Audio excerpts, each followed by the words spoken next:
ਸਤਿ ਸ਼੍ਰੀ ਅਕਾਲ ਜੀ। ਪੰਜਾਬੀ ਰੇਡੀਓ ਤੇ ਪੰਜਾਬੀ ਟੀਵੀ USA ਵੇਖਣਾ ਤੇ ਸੁਣਨਾ ਤੁਸੀਂ ਸਾਰੇ ਸ਼ੁਰੂ ਕਰ ਚੁੱਕੇ ਹੋ। ਪ੍ਰੋਗਰਾਮ ਲੈ ਕੇ ਹਾਜ਼ਰ ਹਾਂ ਜੀ, ਖਬਰ ਤੇ ਨਜ਼ਰ। ਇਸ ਪ੍ਰੋਗਰਾਮ ਦੇ ਵਿੱਚ ਦੇਸ਼ ਭਰ ਨਾਲ ਜੁੜੀਆਂ ਹੋਈਆਂ ਬਹੁਤ ਸਾਰੀਆਂ ਖਬਰਾਂ ਹੁੰਦੀਆਂ ਨੇ ਤੇ ਉਹਨਾਂ ਖਬਰਾਂ ਤੇ ਚਾਨਣਾ ਪਾਉਣ ਦੇ ਲਈ ਸੀਨੀਅਰ ਪੱਤਰਕਾਰ ਮਿੰਟੂ ਗੁਰਸਰੀਆ ਜੀ ਦਾ ਹੁੰਦਾ ਹੈ ਸਾਥ। ਸੋ ਕਰਦੇ ਹਾਂ ਮਿੰਟੂ ਜੀ ਨੂੰ ਪ੍ਰੋਗਰਾਮ ਦੇ ਵਿੱਚ ਸ਼ਾਮਿਲ ਤੇ ਫਿਰ ਇੱਕ ਇੱਕ ਕਰਕੇ ਸਾਰੀਆਂ ਖਬਰਾਂ ਦੀ ਤਹਿ ਤੱਕ ਜਾਣ ਦੀ ਕੋਸ਼ਿਸ਼ ਕਰਾਂਗੇ। ਸੋ ਬਹੁਤ ਬਹੁਤ ਸਵਾਗਤ ਹੈ ਮਿੰਟੂ ਜੀ। ਸ਼ੁਕਰੀਆ ਜੀ, ਸਾਰਿਆਂ ਨੂੰ ਸਤਿ ਸ੍ਰੀ ਅਕਾਲ ਜੀ। ਜੀ ਸੋ ਕਰੀਏ ਰੁੱਖ ਜੇਕਰ ਸਭ ਤੋਂ ਪਹਿਲੀ ਖਬਰ ਦਾ, ਤਾਂ ਇਹ ਪੰਜਾਬ ਤੇ ਹਿਮਾਚਲ ਇੱਕ ਵਾਰ ਮੁੜ ਤੋਂ ਆਮੋ ਸਾਹਮਣੇ ਹੋ ਗਏ ਨੇ। ਸੋ ਇਹ ਵਿਵਾਦ ਸ਼ੁਰੂ ਹੋਇਆ ਅਨੰਦਪੁਰ ਸਾਹਿਬ, ਜਦੋਂ ਸੰਗਤਾਂ ਹੋਲੇ ਮਹੱਲੇ ਤੇ ਜਾਂਦੀਆਂ ਨੇ, ਉੱਥੇ ਜਾਣ ਵਾਲੇ ਨੌਜਵਾਨਾਂ ਦੇ ਮੋਟਰਸਾਈਕਲ ਗੱਡੀਆਂ ਤੇ ਲੱਗੇ ਹੋਏ ਝੰਡੇ ਨਿਸ਼ਾਨ ਸਾਹਿਬ ਤਸਵੀਰਾਂ ਨੂੰ ਲੈ ਕੇ। ਪਰ ਹੁਣ ਇਹ ਵਿਵਾਦ ਹੋਰ ਹੀ ਰੂਪ ਲੈਂਦਾ ਜਾ ਰਿਹਾ ਹੈ, ਵਿਧਾਨ ਸਭਾ ਤੱਕ ਵੀ ਗੱਲ ਪਹੁੰਚ ਗਈ ਹੈ। ਸੋ ਕੀ ਹੈ ਜੀ ਤੱਥ-ਸਾਰ, ਅੱਜ ਕੀ ਕੁਝ ਇਸ ਦੇ ਵਿੱਚ ਨਵਾਂ ਹੋਇਆ ਜੀ? ਦੇਖੋ, ਇਹ ਗੱਲ ਝੰਡੇ ਲਵਾਉਣ ਤੋਂ ਹੀ ਸਟਾਰਟ ਹੋਈ ਸੀਗੀ ਤੇ ਹੁਣ ਤੁਸੀਂ ਹਿਸਾਬ ਲਾ ਲਓ ਕਿ ਇਹ ਗੱਲ ਚਲੇ ਗਈ ਆ ਵਿਧਾਨ ਸਭਾ ਤੱਕ। ਤੇ ਉੱਥੇ ਮੁੱਖ ਮੰਤਰੀ ਨੂੰ, ਜਿਹੜੇ ਉਹਨਾਂ ਦੇ ਮੁੱਖ ਮੰਤਰੀ ਆ ਸੁਖਵਿੰਦਰ ਸੁਖੂ ਜੀ, ਉਹਨਾਂ ਨੂੰ ਬਿਆਨ ਦੇਣਾ ਪਿਆ ਕਿ ਉਹ ਜਲਦੀ ਪੰਜਾਬ ਦੇ ਚੀਫ ਮਿਨਿਸਟਰ ਭਗਵੰਤ ਮਾਨ ਜੀ ਨਾਲ ਗੱਲ ਕਰਨਗੇ। ਇਹਦਾ ਮਤਲਬ ਇਹ ਹੈ ਕਿ ਜੇ ਕਿਸੇ ਸਟੇਟ ਦੀ ਅਸੈਂਬਲੀ ਦੇ ਵਿੱਚ ਮੁੱਦਾ ਜਾਂਦਾ ਤਾਂ ਕੋਈ ਛੋਟਾ ਮੁੱਦਾ ਨਹੀਂ ਹੈ। ਦੂਜੀ ਗੱਲ ਕਿ ਇਹ ਕਿਉਂ ਅੱਜ ਦਾ ਦਿਨ ਜਿਹੜਾ ਉਹ ਵਿਧਾਨ ਸਭਾ ਤੱਕ ਇਸ ਵਿਸ਼ੇ ਨੂੰ ਵੇਖਦਾ ਹੈ, ਤਾਂ ਉਹਦੇ ਵਿੱਚ ਸਾਫ਼ ਹੈ ਗੁਰਪ੍ਰੀਤ ਜੀ। ਦੇਖੋ, ਗੱਲ ਇਹ ਆ ਕਿ ਜੋ ਇਹ ਗੱਲ ਕਹਿ ਰਹੇ ਆ, ਹੁਣੇ ਮੈਂ ਇੱਕ ਉੱਥੋਂ ਦੇ ਕਾਂਗਰਸੀ ਦਾ ਆਫੀਸ਼ੀਅਲ ਸਟੇਟਮੈਂਟ ਸੁਣ ਰਿਹਾ ਸੀ। ਉਹ ਕਹਿੰਦੇ ਕਿ ਜਿਹੜੇ ਝੰਡੇ ਲੁਹਾਏ ਗਏ ਨੇ ਇਹ ਮੋਟਰ ਵਹੀਕਲ ਐਕਟ ਦੇ ਮੁਤਾਬਕ, ਯਾਨੀ ਕੋਈ ਵੀ ਝੰਡੇ ਦਾ ਜਾਂ ਕੋਈ ਇਸ ਤਰ੍ਹਾਂ ਦਾ ਇਸਤੇਮਾਲ ਨਹੀਂ ਕੀਤਾ ਜਾ ਸਕਦਾ। ਪਰ ਇਹ ਆਪਾਂ ਨੂੰ ਵੀ ਪਤਾ ਹੈ ਕਿ ਅੱਜ ਕੱਲ ਛੋਟੀਆਂ ਛੋਟੀਆਂ ਝੰਡੀਆਂ ਪੰਜਾਬ ਦੇ ਵਿੱਚ ਵੀ ਆਪਾਂ ਦੇਖਦੇ ਹਾਂ, ਇੱਕ ਪੰਜਾਬ ਦੀ ਘੱਟ ਗਿਣਤੀ ਦੇ ਨਾਲ ਸੰਬੰਧਿਤ, ਤਾਂ ਸਾਨੂੰ ਕੋਈ ਪ੍ਰੋਬਲਮ ਨਹੀਂ ਆ, ਉਹਦੇ ਤੋਂ ਕੋਈ ਦਿੱਕਤ ਨਹੀਂ ਹੈ। ਪਰ ਗੱਲ ਇਹ ਆ ਕਿ ਉੱਥੇ ਜਿਸ ਤਰ੍ਹਾਂ ਦਾ ਮਾਹੌਲ ਬਣਿਆ, ਉਹ ਰੌਲਾ ਇਹੀ ਚੀਜ਼ ਦਾ ਹੈ ਕਿ ਜਾਂ ਤੇ ਸਾਰਿਆਂ ਦੇ ਝੰਡੇ ਲਵਾ ਲਓ ਨਾ, ਤੇ ਉਹ ਫਿਰ ਝੰਡੇ ਬਾਰਡਰ ਤੇ ਹੀ ਲਵਾਓ ਜਿੱਥੋਂ ਐਂਟਰੀ ਪੁਆਇੰਟ ਹੈ, ਠੀਕ ਹੈ ਨਾ। ਪਰ ਦੂਜੇ ਪਾਸੇ ਜੇ ਤੁਸੀਂ ਦੇਖੋਗੇ ਤਾਂ ਕੁਝ ਗੇਮ ਸੈਂਟੀਮੈਂਟ ਦੀ ਵੀ ਆ ਕਿ ਇੱਕ ਸੈਂਟੀਮੈਂਟ ਮੰਨ ਲਓ ਸੰਤ ਜਰਨੈਲ ਸਿੰਘ ਭਿੰਡਰਾਂ ਵਾਲਿਆਂ ਨੂੰ ਨਾਇਕ ਮੰਨਦਾ ਹੈ, ਇਹਦੇ 'ਚ ਕੋਈ ਸ਼ੱਕ ਨਹੀਂ, ਕੋਈ ਦੋ ਰਾਏ ਨਹੀਂ। ਤਾਂ ਉਹੀ ਜੇ ਆਪਾਂ ਦੇਖੀਏ, ਜਦੋਂ ਉਹ ਸੈਂਟੀਮੈਂਟ ਉਧਰ ਜਾਂਦਾ ਹੈ ਤਾਂ ਉਹ ਜਿਹੜਾ ਨਾਇਕ ਮੰਨਣ ਵਾਲਾ ਤਬਕਾ ਹੈ, ਉਹ ਅੱਖਾਂ 'ਚ ਇਸ ਕਰਕੇ ਰੜਕਦਾ ਕਿ ਜਿਸ ਨੂੰ ਨਾਇਕ ਮੰਨ ਰਹੇ ਉਹ ਖਲਨਾਇਕ ਮੰਨਦੇ। ਅੱਜ ਹੁਣੇ ਮੈਂ ਡਿਬੇਟ ਦੇਖ ਰਿਹਾ ਸੀਗਾ, ਇਹਦੇ ਵਿੱਚ ਇੱਕ ਪੰਜਾਬ ਤੋਂ ਹੀ ਆ ਸੱਜਣ, ਉਹਨਾਂ ਨੇ ਬਹੁਤ ਕਰੜੇ ਬਿਆਨ ਬੋਲੇ ਨੇ, ਮਤਲਬ ਕਿ ਔਨ ਏਅਰ ਉਹਨਾਂ ਨੇ ਬਹੁਤ ਕਰੜੇ ਬਿਆਨ ਬੋਲੇ ਆ। ਤਾਂ ਕਹਿਣ ਦਾ ਮਤਲਬ ਹੈ ਕਿ ਇਹ ਇੱਕ ਸੈਂਟੀਮੈਂਟ ਦੀ ਵੀ ਆ ਕਿ ਜੇ ਤੁਸੀਂ ਇਹ ਜਸਟੀਫਾਈ ਕਰ ਰਹੇ ਹੋ ਕਿ ਝੰਡੇ ਜੀ ਉਤਾਰੇ ਇਸ ਕਰਕੇ ਜਾਂਦੇ ਆ ਕਿਉਂਕਿ ਇਹ ਕਾਨੂੰਨ ਦੇ ਵਿਰੁੱਧ ਆ, ਤਾਂ ਫਿਰ ਝੰਡੇ ਤੇ ਦੂਸਰੇ ਵੀ ਹੁੰਦੇ ਆ ਨਾ। ਝੰਡੇ ਤਾਂ ਮਤਲਬ ਕਿ ਕੇਸਰੀ ਵੀ ਲਾਏ ਜਾਂਦੇ ਆ, RSS ਵਾਲੇ ਵੀ, ਭਗਵੇਂ ਝੰਡੇ ਵੀ ਹੁੰਦੇ ਆ ਮੋਟਰਸਾਈਕਲਾਂ ਤੇ। ਅੱਜ ਕੱਲ ਇਹ ਤੇ ਇੱਕ ਟ੍ਰੈਂਡ ਬਣ ਰਿਹਾ ਹੈ। ਮਤਲਬ ਕਿ ਦੂਜਿਆਂ ਦੀ ਤੇ ਕਦੇ ਇਸ ਤਰ੍ਹਾਂ ਦੀ ਰਿਪੋਰਟ ਨਹੀਂ ਹੋਈ ਕਿ ਤੁਸੀਂ ਉਹਨਾਂ ਦੇ ਭਗਵੇਂ ਝੰਡੇ ਉਤਾਰ ਦਿੱਤੇ ਹੋਣ, ਕਿਉਂਕਿ ਝੰਡਾ ਤਾਂ ਝੰਡਾ ਨਾ। ਫਿਰ ਦੇਖੋ, ਝੰਡਾ ਫਿਰ ਕਿਸੇ ਦਾ ਵੀ ਆ। ਜੇ ਤੁਸੀਂ ਇਸ ਚੀਜ਼ ਨੂੰ ਏਦਾਂ ਜਸਟੀਫਾਈ ਕਰ ਰਹੇ ਹੋ ਕਿ ਬਈ ਇਹ ਝੰਡਾ ਕਾਨੂੰਨ ਦੇ ਉਲਟ ਆ, ਤਾਂ ਚਲੋ ਕਿਸ ਦਾ ਉਹ ਛੱਡ ਦਿਓ ਇੱਕ ਮੌਕੇ, ਤਾਂ ਫਿਰ ਦੂਸਰਿਆਂ ਦੀ ਤਾਂ ਕਦੇ ਇਸ ਤਰ੍ਹਾਂ ਦੀ ਕੋਈ ਰਿਪੋਰਟ ਨਹੀਂ ਆਈ ਤੁਹਾਡੀ। ਅੱਛਾ, ਦੂਜੀ ਗੱਲ ਜਿਹੜੀ ਆ ਉਹ ਇਹ ਆ ਕਿ ਇੱਧਰੋਂ ਵੀ ਆਪਣੇ ਬੰਦੇ ਵੀ ਨਾ ਕੁਝ ਚੀਜ਼ਾਂ ਨੂੰ ਜਾਇਜ਼ ਠਹਿਰਾਉਂਦੇ ਆ। ਹੁਣ ਉਹ ਜਿਵੇਂ ਸੰਤ ਜਰਨੈਲ ਸਿੰਘ ਭਿੰਡਰਾਂ ਵਾਲਿਆਂ ਨੂੰ ਆਪਣੇ ਪੰਜਾਬ ਦੇ ਵਿੱਚ, ਤੁਹਾਨੂੰ ਪਤਾ ਮੈਂ ਜਿਵੇਂ ਦੱਸਿਆ ਕਿ ਬਹੁਤ ਸਾਰੇ ਲੋਕ ਜਿਹੜੇ ਆ ਉਹ ਨਾਇਕ ਮੰਨਦੇ ਆ ਪੰਜਾਬ ਦੇ ਵਿੱਚ। ਉਹਦੇ ਚ ਕਈ ਹੋਰ ਇਕੱਲੇ ਸਿੱਖ ਧਰਮ ਵਾਲੇ ਨਹੀਂ ਹੈ, ਕੁਝ ਨੌਨ ਸਿੱਖ ਵੀ ਮੰਨਦੇ ਆ। ਕਈ ਵਾਰ ਜੁਰਤਾਂ ਅਣਖਾਂ ਦੀ ਗੱਲ ਚੱਲਦੀ ਆ ਨਾ, ਤਾਂ ਉੱਥੇ ਇੱਕ ਧਰਮ ਮਜ਼ਹਬ ਦੀ ਨਹੀਂ ਗੱਲ ਹੁੰਦੀ, ਸਾਂਝੇ ਰੂਪ ਦੇ ਵਿੱਚ ਉੱਥੇ ਕਿਹਾ ਜਾਂਦਾ ਕਿ ਫਲਾਣੇ ਨੇ ਯਾਰ ਬੜੀ ਜੁਰਤ ਵਿਖਾਈ ਸੀ, ਤਾਂ ਕਈ ਵਾਰ ਮੌਕੇ ਤੇ ਹੁੰਦਾ। ਅੱਛਾ, ਇਹ ਸੱਚ ਆ, ਇਹ ਇੱਕ ਤੱਥ ਆ, ਠੀਕ ਹੈ ਜੀ। ਹੁਣ ਗੱਲ ਕੀ ਆ ਕਿ ਉਸ ਚੀਜ਼ ਨੂੰ ਮੈਂ ਸਮਝਦਾ ਕਿ ਦੂਸਰੇ ਪੱਖ ਤੋਂ ਜਿਹੜੀ ਚੀਜ਼ ਇੱਧਰ ਹੋਈ ਆ ਕਿ ਅੱਜ ਕੁਝ ਬੰਦਿਆਂ ਨੇ ਇੱਧਰ ਆਪਣੇ ਪੰਜਾਬ 'ਚ ਹੁਸ਼ਿਆਰਪੁਰ 'ਚ ਵੜ ਕੇ ਨਾ ਸਿਰਫ ਉਹਨਾਂ ਦੀਆਂ ਸਰਕਾਰੀ ਬੱਸਾਂ ਤੇ ਧੱਕੇ ਨਾਲ ਪੋਸਟਰ ਲਾਏ ਆ ਸੰਤ ਜਰਨੈਲ ਸਿੰਘ ਭਿੰਡਰਾਂ ਵਾਲਿਆਂ ਦੇ, ਤੇ ਪ੍ਰਾਈਵੇਟ ਗੱਡੀਆਂ ਤੇ ਵੀ ਚਿਪਕਾਏ ਗਏ ਆ, ਨਾਲ ਧਮਕੀਆਂ ਵੀ ਸ਼ਾਇਦ ਦਿੱਤੀਆਂ ਗਈਆਂ ਕਿ ਲਾਉਣੇ ਨਹੀਂ। ਦੇਖੋ ਗੁਰਪ੍ਰੀਤ ਜੀ, ਉਧਰ ਹੜਦੁੰਗੀ ਜਾਂ ਕਹਿ ਲਓ ਕਿ ਨਫ਼ਰਤੀ ਮੁਤੱਸਵੀ ਲੋਕ ਕਿੰਨੇ ਆ, ਉਹ ਕੋਈ ਡਾਟਾ ਨਹੀਂ ਹੁੰਦਾ, ਪਰ ਸਾਰੇ ਦੇ ਸਾਰੇ ਕਿਤੇ ਵੀ ਮੁਤੱਸਵੀ ਨਹੀਂ ਹੁੰਦੇ। ਕਿਸੇ ਇੱਕ ਪਿੰਡ ਦੇ ਵਿੱਚ ਵੀ ਸਾਰੇ ਕੱਟੜ ਨਹੀਂ ਮਿਲਣਗੇ ਤੁਹਾਨੂੰ। ਪਰ ਜੇ ਐਦਾਂ ਆਪਾਂ ਇਹ ਗੱਲਾਂ ਕਰਦੇ ਆ, ਦੇਖੋ ਪੋਸਟਰ ਤਾਂ ਅਗਲਾ ਜਾ ਕੇ ਹਰਿਆਣੇ 'ਚ ਪਾੜ ਕੇ ਸੁੱਟ ਦੇਗਾ, ਰਾਜਸਥਾਨ 'ਚ ਪਾੜ ਕੇ ਸੁੱਟ ਦੇਗਾ, ਹਿਮਾਚਲ 'ਚ ਪਾੜ ਕੇ ਸੁੱਟ ਦੇਗਾ। ਤੁਸੀਂ ਨਾਲ ਰਹੋਗੇ, GPS ਤਾਂ ਲਾਉਣੋਂ ਰਹੇ ਤੁਸੀਂ, ਤਾਂ ਪੋਸਟਰ ਕਿੱਥੇ ਸੁੱਟੇਗਾ? ਫਿਰ ਉਹਦੀ ਮਰਜ਼ੀ ਹੈ। ਦੂਜੀ ਗੱਲ ਕਿ ਇਹਨਾਂ ਚੀਜ਼ਾਂ ਤੋਂ ਉਹ ਕਹਿ ਰਹੇ ਨੇ, ਉਹ ਕਹਿੰਦੇ ਆ ਕਿ ਕੁਝ ਬੰਦੇ ਇਦਾਂ ਦੇ, ਮਤਲਬ ਕਿ ਸੰਤ ਜਰਨੈਲ ਸਿੰਘ ਭਿੰਡਰਾਂ ਵਾਲੇ ਨੂੰ ਨਾਇਕ ਮੰਨਣ ਵਾਲੇ, ਉਹ ਸਾਡੇ ਇੱਥੇ ਆ ਕੇ ਮਾਹੌਲ ਖਰਾਬ ਕਰਦੇ ਆ। ਤਾਂ ਫਿਰ ਉਹੀ ਚੀਜ਼ ਤੇ ਤੁਸੀਂ ਕਰ ਰਹੇ ਹੋ ਕਿ ਉਹਨਾਂ ਦੇ ਨੰਬਰ ਵਾਲੀਆਂ ਗੱਡੀਆਂ, ਚਾਹੇ ਉਹ ਕਿਸੇ ਪੰਜਾਬੀ ਕੋਲ ਆ ਚਾਹੇ ਨੌਨ ਪੰਜਾਬੀ ਕੋਲ, HP ਨੰਬਰ ਤੁਸੀਂ ਰੋਕ ਕੇ ਜੇ ਲਾਓਗੇ ਤਾਂ ਫਿਰ ਉਹਨਾਂ ਦੀ ਗੱਲ ਨੂੰ ਤਾਂ ਵਜ਼ਨ ਦੇ ਰਹੇ ਆ ਨਾ। ਇਹ ਵੀ ਚੀਜ਼ ਇਸ ਐਂਗਲ ਤੋਂ ਸੋਚਣ ਵਿਚਾਰਨ ਵਾਲੀ ਹੈ। ਤਾਂ ਫਿਰ ਹੁਣ ਗੱਲ ਇਹ ਆ ਕਿ ਇਹ ਜਿਹੜੀਆਂ ਸਰਕਾਰੀ ਬੱਸਾਂ ਤੇ ਇਸ ਤਰ੍ਹਾਂ ਦੀ ਮਤਲਬ ਕਿ ਪੋਸਟਰਬਾਜ਼ੀ ਹੋਈ ਆ, ਇਹਦੇ ਕਰਕੇ ਵਿਧਾਨ ਸਭਾ 'ਚ ਮਾਮਲਾ ਉੱਠਿਆ ਕਿ ਭਾਈ ਸਰਕਾਰੀ ਬੱਸਾਂ ਤਾਂ ਫਿਰ ਹੁਣ ਐ ਆ ਨਾ ਕਿ ਮੰਨ ਲਓ ਇੱਧਰ ਆਪਣੀਆਂ ਵੀ ਬੱਸਾਂ ਜਾਂਦੀਆਂ ਹਿਮਾਚਲ 'ਚ, ਜੇ ਫਰਜ਼ ਕਰੋ ਕਿ ਉਹ ਐਸੀ ਵੈਸੀ ਕੋਈ ਫੋਟੋ ਚਿਪਕਾਉਂਦੇ ਆ ਜਿਹੜੀ ਸਿੱਖ ਸੈਂਟੀਮੈਂਟ ਨੂੰ ਚੁਭਦੀ ਆ, ਤਾਂ ਮੇਰੇ ਖਿਆਲ ਦੇ ਨਾਲ ਉਹ ਮਾਹੌਲ ਹੋਰ ਤਲਖ ਹੋ ਜਾਏਗਾ। ਇਹ ਪਿਛਲੇ 2-3 ਸਾਲਾਂ ਤੋਂ ਮਾਹੌਲ ਜਿਹੜਾ ਹੈ ਉਹ ਬਹੁਤ ਜ਼ਿਆਦਾ ਤਲਖ ਰਹਿਣ ਲੱਗ ਪਿਆ। ਇਹਦੇ ਵਿੱਚ ਸਭ ਤੋਂ ਵੱਡੀ ਗੱਲ ਜੇ ਤੁਸੀਂ ਦੇਖੋਗੇ ਤੇ ਇਹੋ ਆ ਕਿ ਭਾਜਪਾ ਦੋਨਾਂ ਹੀ ਸਟੇਟਾਂ ਦੇ ਵਿੱਚ ਫਿਲਹਾਲ ਸੱਤਾ ਤੋਂ ਬਾਹਰ ਹੈ। ਇਹ ਇੱਕ ਬਹੁਤ ਕਾਮਨ ਗੱਲ ਹੈ, ਇਹਦੇ ਵਿੱਚ ਬਹੁਤ ਹੀ ਤੇ ਕਾਬਲੇ ਗੌਰ ਗੱਲ ਹੈ। ਤੇ ਤੁਹਾਨੂੰ ਪਤਾ ਹੈ ਨਾ ਕਿ ਪਿੱਛੇ ਜੇ ਇੱਕ ਮਸਜਿਦ ਦਾ ਵਿਵਾਦ ਹੋਇਆ ਸੀ ਹਿਮਾਚਲ ਦੇ ਵਿੱਚ, ਉਹਦੇ ਵਿੱਚ ਵੀ ਜਿਸ ਤਰ੍ਹਾਂ ਰੰਗਤ ਦਿੱਤੀ ਗਈ ਸੀ, ਮਾਮਲਾ ਕੁਝ ਹੋਰ ਸੀ ਜੀ। ਇੱਥੇ ਦਹਾਕਿਆਂ ਤੋਂ ਸਦੀਆਂ ਤੋਂ ਇਕੱਠੇ ਰਹਿੰਦੇ ਰਹੇ, ਬੜੇ ਪੀਸਫੁਲੀ ਲੋਕ ਰਹਿੰਦੇ ਰਹੇ, ਪਰ ਉਸ ਮਾਮਲੇ ਨੂੰ ਰੰਗਤ ਕਿਸ ਤਰ੍ਹਾਂ ਦੀ ਦੇ ਦਿੱਤੀ ਗਈ ਸੀ। ਸੋ ਸਾਨੂੰ ਇਹ ਵੇਖਣਾ ਪਏਗਾ, ਵਿਚਾਰਨਾ ਪਵੇਗਾ। ਪਹਿਲੀ ਗੱਲ ਤੇ ਇਹ ਆ ਕਿ ਉਧਰ ਦੇ ਹਿਮਾਚਲੀ ਕੁਝ ਬੰਦੇ ਜਿਹੜੇ ਗੁੰਡਾ ਟਾਈਪ ਦੇ ਬੰਦੇ, ਉਹ ਬਹੁਤ ਮਿਸਬਿਹੇਵ ਕਰਦੇ ਨੇ। ਮਤਲਬ ਕਿ ਮੇਰਾ ਆਪਣਾ ਤੇ ਪਰਸਨਲ ਨਹੀਂ, ਪਰ ਮੇਰੇ ਬਹੁਤ ਸਾਰੇ ਨੋਨ ਹੈ ਜਿਨ੍ਹਾਂ ਦੇ ਨਾਲ ਕੁਝ ਚੀਜ਼ਾਂ ਵਾਪਰੀਆਂ, ਜਿਨ੍ਹਾਂ ਤੋਂ ਮੈਂ ਸੁਣੀਆਂ ਨੇ। ਤਾਂ ਇੱਕ ਤੇ ਉਹ ਗੁੰਡਾਗਰਦੀ ਨੂੰ ਠੱਲ ਪਾਉਣੀ ਚਾਹੀਦੀ ਹੈ, ਜਿੱਦਾਂ ਰੈਕਟ ਬਣੇ ਹੋਏ ਨੇ ਉਹ ਉਹਨਾਂ ਨੂੰ ਉੱਥੇ ਤੋੜਨਾ ਚਾਹੀਦਾ, ਉਹਨਾਂ ਦੀ ਗਵਰਨਮੈਂਟ ਨੂੰ। ਤੇ ਦੋਨਾਂ ਹੀ ਸਟੇਟਾਂ ਦੇ ਲੋਕਾਂ ਨੂੰ, ਠੀਕ ਹੈ, ਮੈਂ ਜਿਵੇਂ ਕਿਹਾ ਕਿ ਦੇਖੋ ਇਹ ਇੱਕ ਸੱਚ ਹੈ, ਇੱਕ ਹਕੀਕਤ ਆ ਕਿ ਕੋਈ ਮਤਲਬ ਕਿ ਕਾਮਰੇਡ ਆਪਣਾ ਨਾਇਕ ਮੰਨਦੇ ਨੇ ਤਾਂ ਦੂਸਰੇ ਸੱਜੇ ਪੱਖੀ ਨਹੀਂ ਮੰਨਦੇ। ਸੱਜੇ ਪੱਖੀਆਂ ਦੇ ਨਾਇਕ ਨੂੰ ਕੋਈ ਮਤਲਬ ਕਿ ਅੱਜ ਗੋਡਸੇ ਨੂੰ ਨਾਇਕ ਮੰਨਦਾ ਤੇ ਕੋਈ ਮਹਾਤਮਾ ਗਾਂਧੀ ਨੂੰ ਨਾਇਕ ਮੰਨਦਾ, ਔਰ ਉਹ ਇਹ ਬੰਦੇ ਭਾਜਪਾ 'ਚ ਵੀ ਆ। ਕੋਈ ਨਥੂਰਾਮ ਗੋਡਸੇ ਦਾ ਮੰਦਿਰ ਬਣਾਉਣ ਨੂੰ ਫਿਰਦਾ ਹੈ ਜਾਂ ਬਣਾ ਵੀ ਦਿੰਦਾ ਹੈ ਜੀ, ਤੇ ਕੋਈ ਮਤਲਬ ਕਿ ਵੱਡੇ ਅਹੁਦੇ ਤੇ ਬੈਠਾ ਜਾ ਕੇ ਪ੍ਰਧਾਨ ਮੰਤਰੀ ਆ ਜਾਂ ਕੋਈ ਵੀ ਆ, ਤਾਂ ਉਹ ਜਾ ਕੇ ਉੱਥੇ ਉਸੇ ਹੀ ਪਾਰਟੀ ਦਾ ਬੰਦਾ ਤੇ ਉਹ ਬਾਪੂ ਗਾਂਧੀ ਕਹਿ ਕੇ ਉਹਨੂੰ ਫੁੱਲ ਵੀ ਚੜਾਉਂਦਾ। ਤਾਂ ਇਹ ਤੇ ਮਤਲਬ ਕਿ ਸਹਿਮਤੀਆਂ ਚੱਲਦੀਆਂ ਹੁੰਦੀਆਂ ਨੇ, ਪਰ ਜਿਸ ਤਰ੍ਹਾਂ ਦੀ ਕਸ਼ੀਦਗੀ ਆ ਮਾਹੌਲ ਦੇ ਵਿੱਚ ਦੋਨਾਂ ਸਟੇਟਾਂ 'ਚ, ਮੇਰੇ ਖਿਆਲ ਦੇ ਨਾਲ ਜਿੱਥੇ ਨੌਨ BJP ਸਰਕਾਰਾਂ ਚੱਲ ਰਹੀਆਂ, ਇਹਨਾਂ ਨੂੰ ਥੋੜਾ ਅੱਗੇ ਆ ਕੇ ਇਸ ਮਾਹੌਲ ਨੂੰ ਥੋੜਾ ਕੜੱਤਣ ਚੋਂ ਕੱਢਣ ਦੀ ਜ਼ਰੂਰਤ ਹੈ ਜੀ। ਮਾਹੌਲ ਦੂਜੇ ਤੀਜੇ ਸਾਲ ਲਗਾਤਾਰ ਕੜੱਤਣ ਵਾਲਾ ਜ਼ਰੂਰ ਹੋਇਆ, ਪਰ ਉਹਨਾਂ ਦੇ ਕੁਝ ਲੋਕ ਜਿਸ ਤਰ੍ਹਾਂ ਦੀ ਨਫ਼ਰਤ ਪ੍ਰਗਟਾ ਰਹੇ ਨੇ, ਤਾਂ ਉੱਥੇ ਆਪਾਂ ਨੂੰ ਕੋਈ ਆਇਡੈਂਟੀਟੀ ਕਾਰਡ ਤੇ ਉਹਨਾਂ ਦਾ ਦੇਖਣ ਨੂੰ ਨਹੀਂ ਨਾ ਮਿਲਦਾ ਕਿ ਉਹ ਬੰਦੇ ਕਿਸ ਵਿਚਾਰਧਾਰਾ ਦੇ ਆ, ਕਿਸ ਪਾਰਟੀ ਦੇ ਆ। ਠੀਕ ਹੈ ਨਾ, ਮਾਮਲਾ ਤੇ ਅੱਜ ਦੋਨਾਂ ਸਟੇਟਾਂ ਦਾ ਬਣ ਗਿਆ। ਇੱਕ ਸਟੇਟ ਹੋ ਗਈ ਸਿੱਖਾਂ ਦੀ, ਸਿੱਖ ਬਹੁ ਗਿਣਤੀ ਵਾਲੀ, ਤੇ ਇੱਕ ਹੋ ਗਈ ਪਹਾੜੀਆਂ ਦੀ ਸਟੇਟ। ਦੋਨੇ ਆਮੋ ਸਾਹਮਣੇ ਹੋ ਗਏ ਜੀ। ਜੀ ਇਹ ਤਾਂ ਹੈ। ਉਸੇ ਦੇ ਵਿੱਚ ਉਸ ਵਿਅਕਤੀ ਜਿਸ ਦੇ ਵੱਲੋਂ ਸਭ ਤੋਂ ਪਹਿਲਾਂ ਝੰਡੇ ਉਤਾਰੇ ਗਏ ਸੀ, ਉਸ ਦੀਆਂ ਵੀ ਤੇਜ਼ੀ ਦੇ ਨਾਲ ਤਸਵੀਰਾਂ ਸੋਸ਼ਲ ਮੀਡੀਆ ਤੇ ਵਾਇਰਲ ਹੋ ਰਹੀਆਂ ਨੇ। RSS ਦੇ ਜਿਹੜੀ ਯੂਨੀਫਾਰਮ ਹੁੰਦੀ ਹੈ ਉਸ ਦੇ ਵਿੱਚ ਉਹ ਨਜ਼ਰ ਆ ਰਿਹਾ ਹੈ। ਇਹ ਵੀ ਨਹੀਂ ਪਤਾ ਕਿ ਅਸੀਂ ਪੁਸ਼ਟੀ ਨਹੀਂ ਕਰਦੇ ਕਿ ਉਹੀ ਨੇ, ਇਹ ਚੀਜ਼ਾਂ ਦੀ ਆਪਾਂ ਪੁਸ਼ਟੀ ਨਹੀਂ ਕਰ ਸਕਦੇ ਗੁਰਪ੍ਰੀਤ ਜੀ। ਸੋਸ਼ਲ ਮੀਡੀਆ ਤੇ ਬਹੁਤ ਕੁਝ ਚੱਲਦਾ ਹੈ। ਅੱਜ AI ਦੇ ਨਾਲ ਤੁਸੀਂ ਕੁਝ ਵੀ ਬਣਾ ਦਿਓ, ਆਪਾਂ ਉਹ ਗੱਲ ਤੇ ਨਾ ਜਾਂਦੇ ਹੋਏ ਇਸੇ ਗੱਲ ਤੇ ਰਹੀਏ ਕਿ ਉਹ ਬੰਦਾ ਤੇ ਫਿਰ ਸਾਹਮਣੇ ਵੀ ਆਇਆ, ਉਹਨੇ ਇੱਕ ਚੈਨਲ ਨੂੰ ਆਪਣੀ ਇੰਟਰਵਿਊ ਵੀ ਦਿੱਤੀ ਆ। ਸੂਦ ਦੀ ਜਿਹਦੀ ਤੁਸੀਂ ਗੱਲ ਕਰ ਰਹੇ ਹੋ ਸ਼ਾਇਦ, ਜੀ ਅਮਨ ਸੂਦ ਸ਼ਾਇਦ ਉਹਨਾਂ ਦਾ ਨਾਮ। ਹਾਂਜੀ। ਤਾਂ ਉਸਨੇ ਤੇ ਇਹ ਵੀ ਕਿਹਾ ਕਿ ਨਿਸ਼ਾਨ ਸਾਹਿਬ ਜਿਹੜਾ ਪ੍ਰਚਾਰਿਆ ਜਾ ਰਿਹਾ, ਨਿਸ਼ਾਨ ਸਾਹਿਬ ਤਾਂ ਹੈ ਹੀ ਨਹੀਂ ਸੀਗਾ ਉੱਥੇ, ਅਸੀਂ ਨਿਸ਼ਾਨ ਸਾਹਿਬ ਦੀ ਕੋਈ ਬੇਅਦਬੀ ਨਹੀਂ ਕੀਤੀ।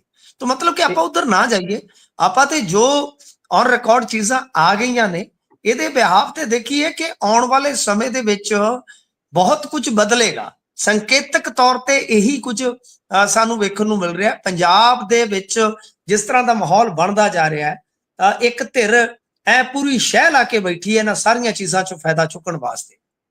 ਜੀ।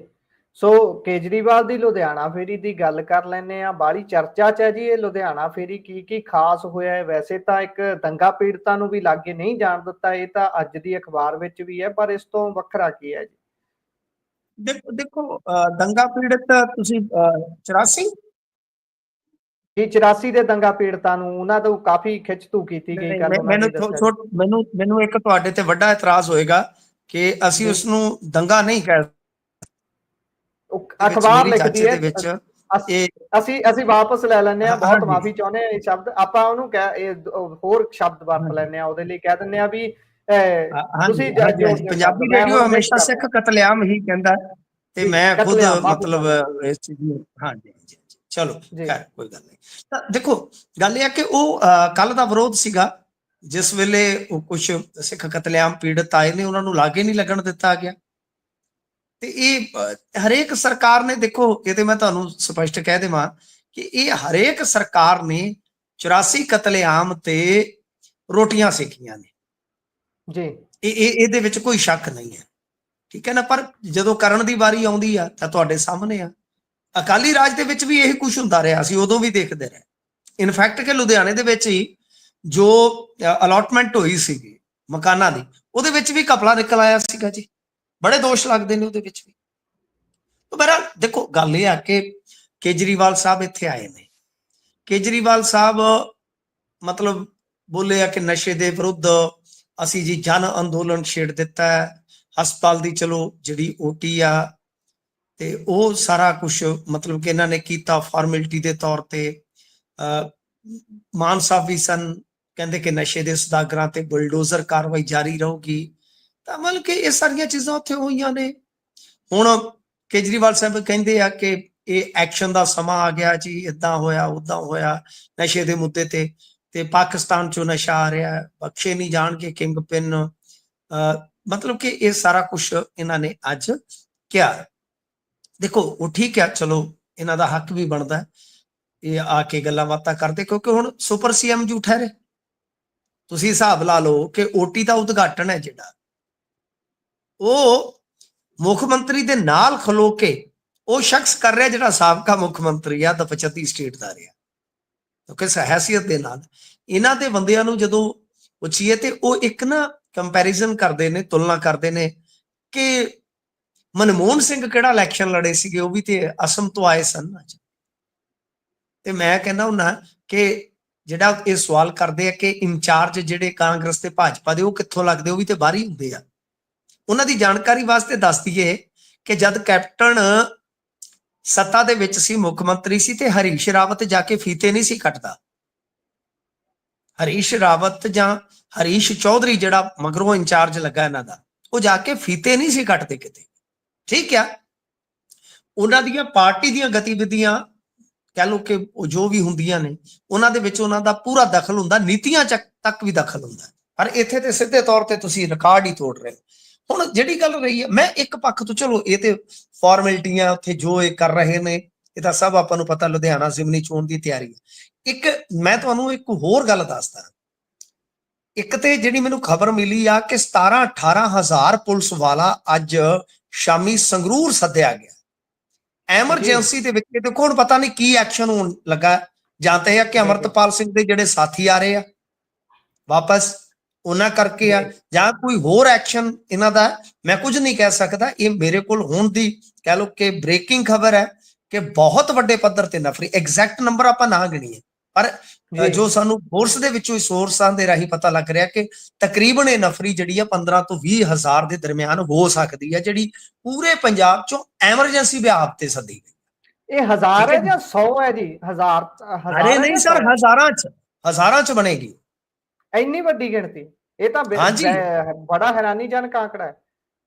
ਬਿਲਕੁਲ ਜੀ, ਮੈਨੂੰ ਜੋ ਜਾਣਕਾਰੀ ਦਿੱਤੀ ਹੈ, ਦੇਖੋ ਆંકੜਾ ਘੱਟ ਵੱਧ ਵੀ ਹੋ ਸਕਦਾ, ਉਹ ਤਾਂ ਕਿਉਂਕਿ ਜਾ ਰਹੇ ਸੇ ਕੁਝ ਲੋਕ ਡਿਊਟੀ ਤੇ, ਮੇਰੀ ਗੱਲ ਹੋ ਗਈ ਅਚਨਚੇਤੀ, ਉਹ ਕਹਿੰਦੇ ਜੀ ਸਾਨੂੰ ਤਾਂ ਕੁੜਤੇ ਪਜਾਮੇ ਵੀ ਨਹੀਂ ਫੜਨ ਦਿੱਤੇ, ਸੱਦਿਆ ਕਿਤੇ ਹੋਰ ਸੀ, ਚੱਕ ਕੇ ਕਿਤੇ ਹੋਰ ਮਾਰਿਆ। ਤੇ ਇਦਾਂ ਅਸੀਂ ਜੋ ਮੋਟੇ ਤੌਰ ਤੇ ਲਾ ਰਹੇ ਹਾਂ ਕਿ ਉੱਥੇ ਅੱਜ ਰਾਤ ਨੂੰ 15 ਤੋਂ 20 ਹਜ਼ਾਰ ਤੱਕ ਦੀ ਨਫਰੀ। ਅਰੇ ਸਰ ਤੁਸੀਂ ਯਾਦ ਕਰੋ ਕਿ ਸ਼ੰਭੂ ਮੋਰਚੇ ਤੇ ਐਕਸ਼ਨ ਤੋਂ ਪਹਿਲਾਂ, ਖਨੌਰੀ ਵਾਲੇ ਐਕਸ਼ਨ ਤੋਂ ਪਹਿਲਾਂ ਜਦੋਂ ਲੱਡਾ ਕੋਠੀ 'ਚ ਜਮਾਵੜਾ ਹੋਇਆ ਨਫਰੀ ਦਾ, ਉਸ ਦਿਨ ਵੀ ਤੇ ਦੱਸਦੇ 8 ਤੋਂ 10,000 ਨਫਰੀ ਸੀ ਇਕੱਠੀ ਹੋ ਗਈ ਰਾਤੋਂ ਰਾਤ। ਫਿਰ ਉਹ ਟਲ ਗਿਆ ਸੀਗਾ ਨਾ, ਆਪਰੇਸ਼ਨ ਟਲ ਗਿਆ ਸੀਗਾ। ਤੂੰ ਖੈਰ ਇਹ ਸਾਰਾ ਕੁਛ ਆ, ਪਰ ਅੰਕੜਾ ਵਾਕਿਆ ਮੈਂ ਵੀ ਹੈਰਾਨ ਹੋਇਆ, ਇਹ ਅੰਕੜਾ ਮੈਨੂੰ ਦੱਸਿਆ, ਪਰ ਚਲੋ ਉਹ ਪਤਾ ਲੱਗੇਗਾ ਜਦੋਂ ਹੁਣ ਕੋਈ ਫੋਟੋ ਨਿਕਲੇਗੀ ਆਪਣੇ ਕੋਲ, ਕੋਈ ਉੱਥੋਂ ਦੀ ਜਾਣਕਾਰੀ ਨਿਕਲੇਗੀ। ਇਹ ਇੱਕ ਚੀਜ਼ ਜਿਹੜੀ ਆ ਮੈਂ ਤੁਹਾਨੂੰ ਇਸ ਕਰਕੇ ਦੱਸ ਰਿਹਾ ਕਿ ਨਿਗਾਹ ਰੱਖਿਓ ਇਹਦੇ ਤੇ, ਬਹੁਤ ਵੱਡੀ ਖਬਰ ਬਣ ਸਕਦੀ ਹੈ ਆਉਣ ਵਾਲੇ ਦਿਨਾਂ 'ਚ। ਤੇ ਜਾਂ ਇਸ ਨੂੰ ਜੋੜਿਆ ਜਾ ਸਕਦਾ, ਜੋ ਉਧਰੋਂ ਦਲਜੀਤ ਕਲਸੀ ਹੋਰੀ, ਪ੍ਰਧਾਨ ਮੰਤਰੀ ਬਾਜੇ ਕੇ, ਇਹ ਸਾਰੇ ਆ ਰਹੇ ਆ 22 ਤੱਕ, ਇਹਨਾਂ ਨੇ ਇੱਥੇ ਆ ਜਾਣਾ ਸ਼ਾਇਦ ਉਸ ਸੰਦਰਭ ਦੇ ਵਿੱਚ। ਤਾਂ ਖੈਰ ਲੱਗ ਜੂਗਾ ਪਤਾ ਅੰਕੜਾ ਕਿੰਨਾ ਕੁ ਹੈ ਤੇ ਕਿਸ ਵਾਸਤੇ ਉੱਥੇ ਇਕੱਠਾ ਕੀਤਾ ਜਾਂਦਾ। ਹੁਣ ਉੱਥੇ ਜਿਹੜੀ ਲੁਧਿਆਣੇ ਦੀ ਫੇਰੀ ਆ, ਇਹ ਭਗਵੰਤ ਮਾਨ ਕਹਿੰਦੇ ਹੁੰਦੇ ਸੀਗੇ ਕਿ ਬਾਦਲ ਆ ਕੇ ਬਹਿ ਜਾਂਦੇ ਆ ਜੀ ਪਿੰਡਾਂ ਦੇ ਵਿੱਚ, 3-3 ਦਿਨ ਪੁਲਿਸ ਕੋਠਿਆਂ ਤੇ ਚੜੀ ਰਹਿੰਦੀ ਹੈ। ਸਾਹਿਬ ਉੱਥੇ 500 ਪੁਲਿਸ ਵਾਲਾ ਲੇਡੀ ਪੁਲਿਸ ਮੁਲਾਜ਼ਮਾਂ ਉਹਦੇ ਵਿੱਚ ਸ਼ਾਮਲ ਸੀ। ਇਹਨਾਂ ਨੇ ਬਾਹਰੀ ਜ਼ਿਲ੍ਹਿਆਂ ਚੋਂ ਸੱਦੇ ਹੋਏ ਸਨ ਅਰਵਿੰਦ ਕੇਜਰੀਵਾਲ ਦੀ ਸੁਰੱਖਿਆ ਵਾਸਤੇ, ਜਿਹਦੇ ਚ ਫਾਜ਼ਿਲਕਾ ਤੋਂ ਵੀ ਲੇਡੀ ਪੁਲਿਸ ਗਈ ਹੈ। ਤੇ ਕਮਾਲ ਦੀ ਤੰਗੀ ਇਹ ਹੈ ਕਿ ਉਹਨਾਂ ਨੂੰ 3-3 ਦਿਨ ਬੀਬੀਆਂ ਨੂੰ ਹੋ ਗਏ ਆ, ਤੇ ਕਈਆਂ ਦੇ ਬੱਚੇ ਛੋਟੇ ਛੋਟੇ ਆ, ਕਈਆਂ ਦੇ ਘਰ ਵਾਲੇ ਉੱਥੇ ਨਾਲ ਗਏ ਜਿਹੜੇ ਖੁਦ ਜੌਬ ਕਰਦੇ ਸੀ ਤੇ ਛੱਡ ਕੇ ਆਪਦਾ ਕੰਮ ਕਰ ਗਏ ਨੇ, ਛੁੱਟੀ ਲੈ ਕੇ ਗਏ ਨੇ। ਤੁਸੀਂ ਦੇਖੋ ਕਿ ਇਹ ਜਿਹੜੇ ਲੋਕ ਪੁਲਿਸ ਦੀਆਂ ਗੱਲਾਂ ਕਰਦੇ, ਸਾਡੀ ਪੁਲਿਸ ਹੈ, ਸਾਡੀ ਪੁਲਿਸ ਇਹ ਆ, ਤਾਂ ਤੁਸੀਂ ਦੇਖੋ ਕਿ 3 ਦਿਨ ਇੱਕ ਔਰਤ ਨੂੰ ਘਰੋਂ ਬਾਹਰ ਰਹਿਣਾ ਪਵੇ, ਨਾ ਚੱਜ ਦਾ ਰਹਿਸ਼ ਦਾ ਪ੍ਰੋਗਰਾਮ, ਨਾ ਰੋਟੀ ਪਾਣੀ ਦਾ ਪ੍ਰੋਗਰਾਮ, ਨਾ ਆਵਾਜਾਈ ਦੇ ਸਾਧਨ। ਸਰ ਉਹਦੀ ਕੀ ਜ਼ਿੰਦਗੀ ਹੈ ਜਿਹਦੇ ਨਾਲ ਤੇ ਚਲੋ ਪਤੀ ਆ, ਗੱਡੀ ਆ, ਜਿਨ੍ਹਾਂ ਦੇ ਕੋਲ ਇੱਧਰ ਉੱਧਰ ਮੂਵ ਹੋ ਸਕਦੇ ਆ, ਤੇ ਜਿਹੜੀ ਇਕੱਲੀ ਔਰਤ ਹੈ ਪਾਸੇ ਜ਼ਿਲ੍ਹੇ ਚੋਂ ਗਈ ਆ, ਜੌਬ ਕਰਦੀ ਆ, ਉਹਦਾ ਕੀ ਹੈ? ਮਾਨਸਿਕ ਸ਼ੋਸ਼ਣ ਨਹੀਂ ਹੈ ਕਿ ਤੁਸੀਂ 3-3 ਦਿਨ ਉਹਨੂੰ ਬੱਚਿਆਂ ਤੋਂ ਪਾਸੇ ਰੱਖੋ, ਸੱਦ ਕੇ ਅਰਵਿੰਦ ਕੇਜਰੀਵਾਲ ਦੀ ਹਿਫਾਜ਼ਤ ਦੇ ਵਿੱਚ। ਸੋ ਸਾਡੇ ਪੰਜਾਬੀਆਂ ਨੂੰ ਇਹਨਾਂ ਗੱਲਾਂ ਤੇ ਆਉਣਾ ਪਊ ਕਿ ਅਰਵਿੰਦ ਕੇਜਰੀਵਾਲ ਦੀ ਸੁਰੱਖਿਆ ਕਰਕੇ ਸਾਡੇ ਪੰਜਾਬੀਆਂ ਦਾ, ਪੰਜਾਬਣਾਂ ਦਾ ਸ਼ੋਸ਼ਣ ਕਿਉਂ ਕਰ ਰਹੇ ਹੋ ਤੁਸੀਂ? ਕੀ ਆ? ਇੱਕ ਤੁਹਾਡੀ ਪਾਰਟੀ ਦਾ ਮੁਖੀ ਆ, ਇੱਜ਼ਤ ਦਿਓ, ਮਾਣ ਦਿਓ, ਇਹ ਤੇ ਆ ਕੇ ਪੱਕਾ ਹੀ ਇੱਥੇ ਬਹਿ ਗਿਆ, ਆਖੇ ਮੰਗਣ ਆਈ ਘਰ ਤੇ ਕਬਜ਼ਾ ਕਰਕੇ ਬਹਿ ਗਈ। ਆਂਦੇ ਹੁੰਦੇ ਨਾ ਅੱਗ ਲੈਣ ਆਈ ਘਰ ਤੇ ਕਬਜ਼ਾ ਕਰਕੇ ਬਹਿ ਗਈ। ਸਾਨੂੰ ਤੇ ਇਨਕਲਾਬ ਦੇ ਭਰਮ ਦੇ ਵਿੱਚ ਪਾ ਕੇ ਆ ਕੇ ਤੇ ਕਬਜ਼ਾ ਕਰਕੇ ਬਹਿ ਗਏ ਨੇ, ਕਲੋਨੀ ਬਣਾ ਕੇ ਬੈਠ ਗਏ ਨੇ, ਕਲੋਨੀਅਲ ਸਿਸਟਮ ਬਣਾ ਦਿੱਤਾ ਇਹਨਾਂ ਨੇ। ਇਸ ਕਰਕੇ ਪੰਜਾਬੀ ਜਦੋਂ ਤੱਕ ਇਸ ਗੱਲ ਤੇ ਨਹੀਂ ਆਉਣਗੇ, ਇਸ ਨੁਕਤੇ ਤੇ ਨਹੀਂ ਆਉਣਗੇ, ਇਹਨਾਂ ਬਾਜ ਨਹੀਂ ਆਉਣਾ ਜੀ। ਉਹੀ ਗੱਲ ਹੈ ਨਾ, ਉਹ ਜਿਹੜੇ ਉਦਘਾਟਨ ਕੀਤੇ ਜਾ ਰਹੇ ਨੇ ਉਹਨਾਂ ਤੇ ਲਿਖਿਆ ਹੋਇਆ ਵੱਡਾ ਵੱਡਾ ਕਰਕੇ ਕਿ ਸ਼੍ਰੀ ਅਰਵਿੰਦ ਕੇਜਰੀਵਾਲ। ਸੋ ਗੱਲਾਂ ਕਈ ਨੇ। ਸੋ ਅੱਗੇ ਚੱਲਦੇ ਆ ਜੀ। ਉਧਰ ਅਰਵਿੰਦ ਕੇਜਰੀਵਾਲ UN ਦਾ ਜਨਰਲ ਸੈਕਟਰੀ ਹੈ ਨਾ, ਜਿਹੜਾ ਵਿਜ਼ਿਟ ਤੇ ਆਇਆ, ਬਹੁਤ ਵੱਡਾ ਅਹੁਦਾ ਹੈ ਉਹਨਾਂ ਕੋਲ। ਪਾਰਟੀ ਸਾਂਭਣੀ ਸੌਖੀ ਥੋੜੀ ਹੈ, ਉਹ ਵੀ ਨੈਸ਼ਨਲ ਪੱਧਰ ਦੀ। ਹਾਂਜੀ ਹਾਂਜੀ। ਪਾਰਟੀ ਦਾ ਹਾਲ ਵੇਖੋ। ਜ਼ਮਾਨਤਾ ਜ਼ਬਤ ਦਾ ਮੇਰਾ ਖਿਆਲ ਹੈ ਕਿ Guinness book of world record 'ਚ ਇਹਨਾਂ ਦਾ ਨਾਮ ਦਰਜ ਹੋ ਜਾਣਾ। ਜੀ ਜੀ ਜੀ। ਸੋ ਅੱਗੇ ਚਲੀਏ ਜੀ। SGPC ਪ੍ਰਧਾਨ ਧਾਮੀ ਸਾਹਿਬ ਕੱਲ ਤੱਕ ਜਿਹੜੇ ਨਾਰਾਜ਼ ਚੱਲ ਰਹੇ ਸੀ, ਕੱਲ ਜਦੋਂ ਮੀਟਿੰਗ ਹੁੰਦੀ ਹੈ ਤਾਂ ਉਸ ਤੋਂ ਬਾਅਦ ਫਿਰ ਵੱਡੀ ਗਿਣਤੀ ਉਸ ਕਮੇਟੀ ਮੈਂਬਰ ਉਹਨਾਂ ਦੇ ਘਰੇ ਹੁਸ਼ਿਆਰਪੁਰ ਪਹੁੰਚਦੇ ਨੇ। ਉਹਨਾਂ ਨੇ ਸਮਾਂ ਮੰਗਿਆ ਸੀ ਤੇ ਕੀ ਮੰਨੀਏ ਜੀ, ਤਕਰੀਬਨ ਮਨਾ ਲਿਆ ਗਿਆ ਜਾਂ ਫਿਰ ਇਸ ਤੇ ਕੋਈ ਅਪਡੇਟ ਆਈ ਹੈ ਕਿ ਹੋ ਗਿਆ ਇੱਕ ਮਿਕ ਦੁਬਾਰ ਤੋਂ ਧਾਮੀ ਸਾਹਿਬ ਸੁਖਬੀਰ ਬਾਦਲ ਹੋਣਾ ਨਾ? ਦੇਖੋ ਉਹ ਸੀਗਾ ਨਾ ਕਿ ਜੇ ਆਪਾਂ ਦੋਵੇਂ ਰੁੱਸ ਬੈਠੇ ਤੇ ਮਨਾਊ ਕੌਣ ਹੋਵੇ। ਇੱਥੇ ਲੱਗਦਾ ਕਿ ਦੋਵਾਂ ਦਾ ਹੀ ਚਿੱਤ ਨਹੀਂ ਸੀ ਲੱਗ ਰਿਹਾ। ਸੁਖਬੀਰ ਸਿੰਘ ਬਾਦਲ ਵੀ ਗਏ ਆ ਤੇ ਧਾਮੀ ਸਾਹਿਬ ਵੀ ਸ਼ਾਇਦ ਤਿਆਰ ਹੀ ਬੈਠੇ ਸਨ। ਗੱਲ ਇਹ ਆ ਕਿ ਦੇਖੋ ਅੰਤਰਿਮ ਕਮੇਟੀ ਦੇ ਨਾ ਇੱਕ ਮੈਂਬਰ ਕੱਲ ਹੀ ਕਹਿ ਰਹੇ ਸੀਗੇ, ਕੱਲ ਹੀ ਦੱਸ ਰਹੇ ਸੀਗੇ, ਮੈਂ ਸੁਣ ਰਿਹਾ ਸੀ, ਉਹ ਕਹਿੰਦੇ ਤੁਸੀਂ ਦੇਖਣਾ ਧਾਮੀ ਸਾਹਿਬ 2-3 ਦਿਨਾਂ ਚ ਸੇਵਾ ਸੰਭਾਲ ਲੈਣਗੇ। ਅੱਜ ਜਿਵੇਂ ਹੀ ਅੱਜ ਸੁਖਬੀਰ ਸਿੰਘ ਬਾਦਲ ਉਹਨਾਂ ਨੂੰ ਮਿਲ ਕੇ ਤੇ ਬਾਹਰ ਆ ਕੇ ਕਹਿੰਦੇ ਕਿ 2-3 ਦਿਨ ਤੱਕ ਉਹ ਕੰਮਕਾਰ ਸਾਂਭ ਲੈਣਗੇ। ਮੈਂ ਕਿਹਾ ਲਓ, ਜਾਂ ਤਾਂ ਰੁਸਣਾ ਸਕ੍ਰਿਪਟਡ ਸੀ ਤੇ ਜਾਂ ਮੰਨਣਾ ਸਕ੍ਰਿਪਟਡ ਸੀ। ਕੋਈ ਨਾ ਕੋਈ ਚੀਜ਼ ਤੇ ਸਕ੍ਰਿਪਟਡ ਹੈਗੀ ਸੀਗੀ, ਪਹਿਲਾਂ ਤੋਂ ਤੈਅ ਹੋ ਗਿਆ ਸੀ ਕੰਮ, ਕਿਉਂਕਿ ਇਹਨਾਂ ਦੇ ਅੰਤਰਿਮ ਕਮੇਟੀ ਦੇ ਮੈਂਬਰ ਇਹ ਗੱਲ ਜਿਹੜੀ ਆ ਉਹ ਕਹਿ ਰਹੇ ਸੀਗੇ। ਚਲੋ ਖੈਰ ਦੇਖੋ ਗੁਰਪ੍ਰੀਤ ਜੀ, ਇਹ ਤੇ ਮੈਂ ਤੁਹਾਨੂੰ ਵਾਰ-ਵਾਰ ਕਹਿ ਚੁੱਕਾ ਕਿ ਇਹਨਾਂ ਦੀ ਪੋਲਿਟਿਕਸ ਦੇ ਵਿੱਚ ਸਥਿਰ ਕੁਛ ਨਹੀਂ ਆ, ਹਾਲੇ ਅਸਥਿਰਤਾ ਜਿਹੜੀ ਆ ਜਾਰੀ ਰਹੂਗੀ। ਤੁਸੀਂ ਵੇਖੋ ਕਿ ਅੱਜ ਭਰਤੀ ਦੀ ਮੁਹਿੰਮ ਸ਼ੁਰੂ ਕਰ ਦਿੱਤੀ ਆ। ਗਿਆਨੀ ਹਰਪ੍ਰੀਤ ਸਿੰਘ ਸ਼ਾਇਦ ਪਹਿਲੇ ਮੈਂਬਰ ਬਣ ਗਏ ਨੇ, ਪਰ ਇਹਦੇ ਨਾਲ ਹੀ ਦੂਜੇ ਪਾਸੇ ਜੋ ਅਕਾਲੀ ਦਲ ਬਾਦਲ, ਖਾਸ ਤੌਰ ਤੇ ਸੁਖਬੀਰ ਧੜਾ, ਉਹ ਸਵਾਲ ਚੁੱਕ ਰਿਹਾ ਇਹਨਾਂ ਦੀਆਂ ਪਰਚੀਆਂ ਤੇ ਕਿ ਸ਼੍ਰੋਮਣੀ ਅਕਾਲੀ ਦਲ ਤੇ ਪਿੱਛੇ ਅੱਗੇ ਲਿਖਿਆ ਕਿ ਕਮੇਟੀ, ਸ਼ਾਇਦ ਉਹ ਲਿਖਿਆ, ਉਹ ਕਹਿੰਦੇ ਵੀ ਰਜਿਸਟਰਡ ਕਿੱਥੇ ਆ ਤੇ ਜਿਹੜਾ ਇਹ ਪੈਸਾ ਇਕੱਠਾ ਕਰਨਗੇ ਤੇ ਉਹ ਪੈਸਾ ਕਿੱਥੇ ਜਮਾ ਕਰਾਉਣਾ ਹੈ ਇਹਨਾਂ ਨੇ। ਤਾਂ ਮਤਲਬ ਕਿ ਇਸ ਤਰ੍ਹਾਂ ਦਾ ਮਾਹੌਲ ਬਣਿਆ ਪਿਆ ਕਿ ਇੱਕ ਪਾਸੇ ਭਰਤੀ ਮੁਹਿੰਮ ਸ਼ੁਰੂ ਹੋ ਚੁੱਕੀ ਆ, ਉਹਦੇ ਤੇ ਜੀ ਵੀ ਦਵੰਦ ਹੈ, ਤੇ ਦੂਸਰੇ ਪਾਸੇ ਜੋ ਧਾਮੀ ਸਾਹਿਬ ਗਏ ਸਨ, ਜਿਨ੍ਹਾਂ ਨੇ ਹਵਾਲਾ ਦਿੱਤਾ ਕਿ ਭਾਈ ਮੈਂ ਨਹੀਂ ਆਉਣਾ ਹੁਣ, ਪਰ ਉਹ ਵੀ ਆ ਗਏ। ਮੇਰੇ ਖਿਆਲ ਦੇ ਨਾਲ ਉਹਨਾਂ ਨੂੰ ਇਹਨਾਂ ਨੇ ਮਨਾ ਲਿਆ। ਤਾਂ ਸੁਖਬੀਰ ਸਿੰਘ ਬਾਦਲ ਵਾਸਤੇ ਦੇਖੋ ਇਸ ਦੌਰ ਦੇ ਵਿੱਚ ਇਹ ਇੱਕ ਨਿੱਕੀ ਜੀ ਕਾਮਯਾਬੀ ਆਪਾਂ ਮੰਨ ਸਕਦੇ ਹਾਂ ਕਿ ਚਲੋ ਕਿਤੇ ਨਾ ਕਿਤੇ ਯਤਨਾਂ ਨੂੰ ਬੂਰ ਪਿਆ, ਜਿਵੇਂ ਅੰਬੀਆਂ ਨੂੰ ਬੂਰ ਪਿਆ ਨਾ, ਤੇ ਢੋਲਾ ਮੇਰਾ ਦੂਰ ਗਿਆ। ਤਾਂ ਗੱਲ ਇਹ ਆ ਕਿ ਬਸ ਇੰਨੀ ਕੁ ਨਿੱਕੀ ਜੀ ਕਾਮਯਾਬੀ ਦਾ ਜਸ਼ਨ ਮਨਾ ਸਕਦੇ ਆ ਕਿ ਹਾਂ ਐਟਲੀਸਟ ਅਸੀਂ ਧਾਮੀ ਸਾਹਿਬ ਨੂੰ ਵਾਪਸ ਲਿਆਉਣ 'ਚ ਕਾਮਯਾਬ ਹੋਏ। ਤਾਂ ਬਾਕੀ ਜੀ ਤਾਂ ਜਿਹੜਾ ਉਹ ਪੰਬਲ ਪੂਸਾ, ਉਹ ਇਹਨਾਂ ਦਾ ਦਵੰਦ, ਉਹ ਤੇ ਉਦਾਂ ਹੀ ਚੱਲਦਾ ਨਜ਼ਰ ਆਏਗਾ। ਮੇਰੇ ਖਿਆਲ ਦੇ ਨਾਲ ਆ ਜਿਹੜੀ ਭਰਤੀ ਮੁਹਿੰਮ ਚੱਲਦੀ ਹੈ, ਇਸ ਤੋਂ ਬਾਅਦ ਫਿਰ ਕੀ ਬਣਦਾ ਬਣਾਉਂਦਾ, ਕਿਹਨੂੰ ਇਸ ਦਲ ਦੀ ਵਾਗਡੋਰ ਜਿਹੜੀ ਹੈ ਉਹ ਮਿਲਦੀ ਆ ਜਾਂ ਬਣਾਈ ਰੱਖਦੇ ਆ, ਤਾਂ ਫਿਰ ਉਹ ਤੋਂ ਬਾਅਦ ਪਤਾ ਲੱਗੇਗਾ। ਜੀ ਪਤਾ ਨਹੀਂ ਕਿੱਥੇ ਜਾਂਦੇ ਨੇ ਉਹ ਮਨ ਤੇ ਪਏ ਹੋਏ ਪ੍ਰਭਾਵ। ਜਦੋਂ ਪਹਿਲਾਂ ਛੱਡਣ ਲੱਗਿਆ ਇਹ ਕਹਿੰਦੇ ਨੇ ਕਿ ਜਥੇਦਾਰ ਸਾਹਿਬ ਦੇ ਵੱਲੋਂ ਪਾਈ ਗਈ ਪੋਸਟ ਨੇ ਮੇਰੇ ਮਨ ਤੇ ਬਹੁਤ ਡੂੰਘਾ ਪ੍ਰਭਾਵ ਪਾਇਆ, ਜਿਸ ਕਰਕੇ ਮੈਂ ਲਾਂਭੇ ਹੋ ਰਿਹਾ। ਪਰ ਮੈਨੂੰ ਲੱਗਦਾ ਉਹ ਪ੍ਰਭਾਵ ਸ਼ਾਂਤ ਕਰਾ ਕੇ ਲਿਆਂਦਾ ਗਿਆ, ਜਾਂ ਫਿਰ ਐ ਗੱਲ ਹੋਊ ਵੀ ਭਾਈ ਤੁਸੀਂ ਭਾਰੇ ਭਾਰੇ ਫੈਸਲੇ ਆਪਣੇ ਪੱਧਰ ਤੇ ਲੈ ਲਓ, ਮੈਨੂੰ ਨਾਲ ਜਾਓ, ਬਾਅਦ ਚ ਮੈਂ ਵਾਪਸੀ ਐਂਟਰੀ ਮਾਰ ਲਊਂਗਾ ਬੈਕਡੋਰ ਰਾਹੀਂ। ਸੋ ਅੱਗੇ ਚੱਲਦੇ ਹਾਂ ਜੀ ਆਪਾਂ ਅਗਲੀ ਖਬਰ ਤੇ। ਸੋ ਮੈਨੂੰ ਲੱਗਦਾ ਹੁਣ ਗਿੱਟੇ ਗੋਡੇ ਕ੍ਰਿਕਟ ਵਾਲੀਆਂ ਪੈਡਾਂ ਨਾਲ ਢੱਕ ਕੇ ਰੱਖਣੇ ਪੈਣਗੇ, ਜਿਸ ਹਿਸਾਬ ਨਾਲ ਪੰਜਾਬ ਦੇ ਵਿੱਚ ਲੱਤਾਂ 'ਚ ਗੋਲੀਆਂ ਵੱਜ ਰਹੀਆਂ ਨੇ, ਇਨਕਾਊਂਟਰ ਤੇ ਇਨਕਾਊਂਟਰ ਹੋ ਰਿਹਾ ਹੈ। ਤੇ ਅੰਮ੍ਰਿਤਸਰ ਦੇ ਵਿੱਚ ਗ੍ਰਨੇਡ ਹਮਲਾ ਹੋਇਆ ਸੀ ਜੀ ਮੰਦਿਰ ਦੇ ਉੱਪਰ, ਉਸ ਮਾਮਲੇ 'ਚ ਮਾਸਟਰਮਾਈਂਡ ਦਾ ਇਨਕਾਊਂਟਰ ਹੋਇਆ ਜੀ।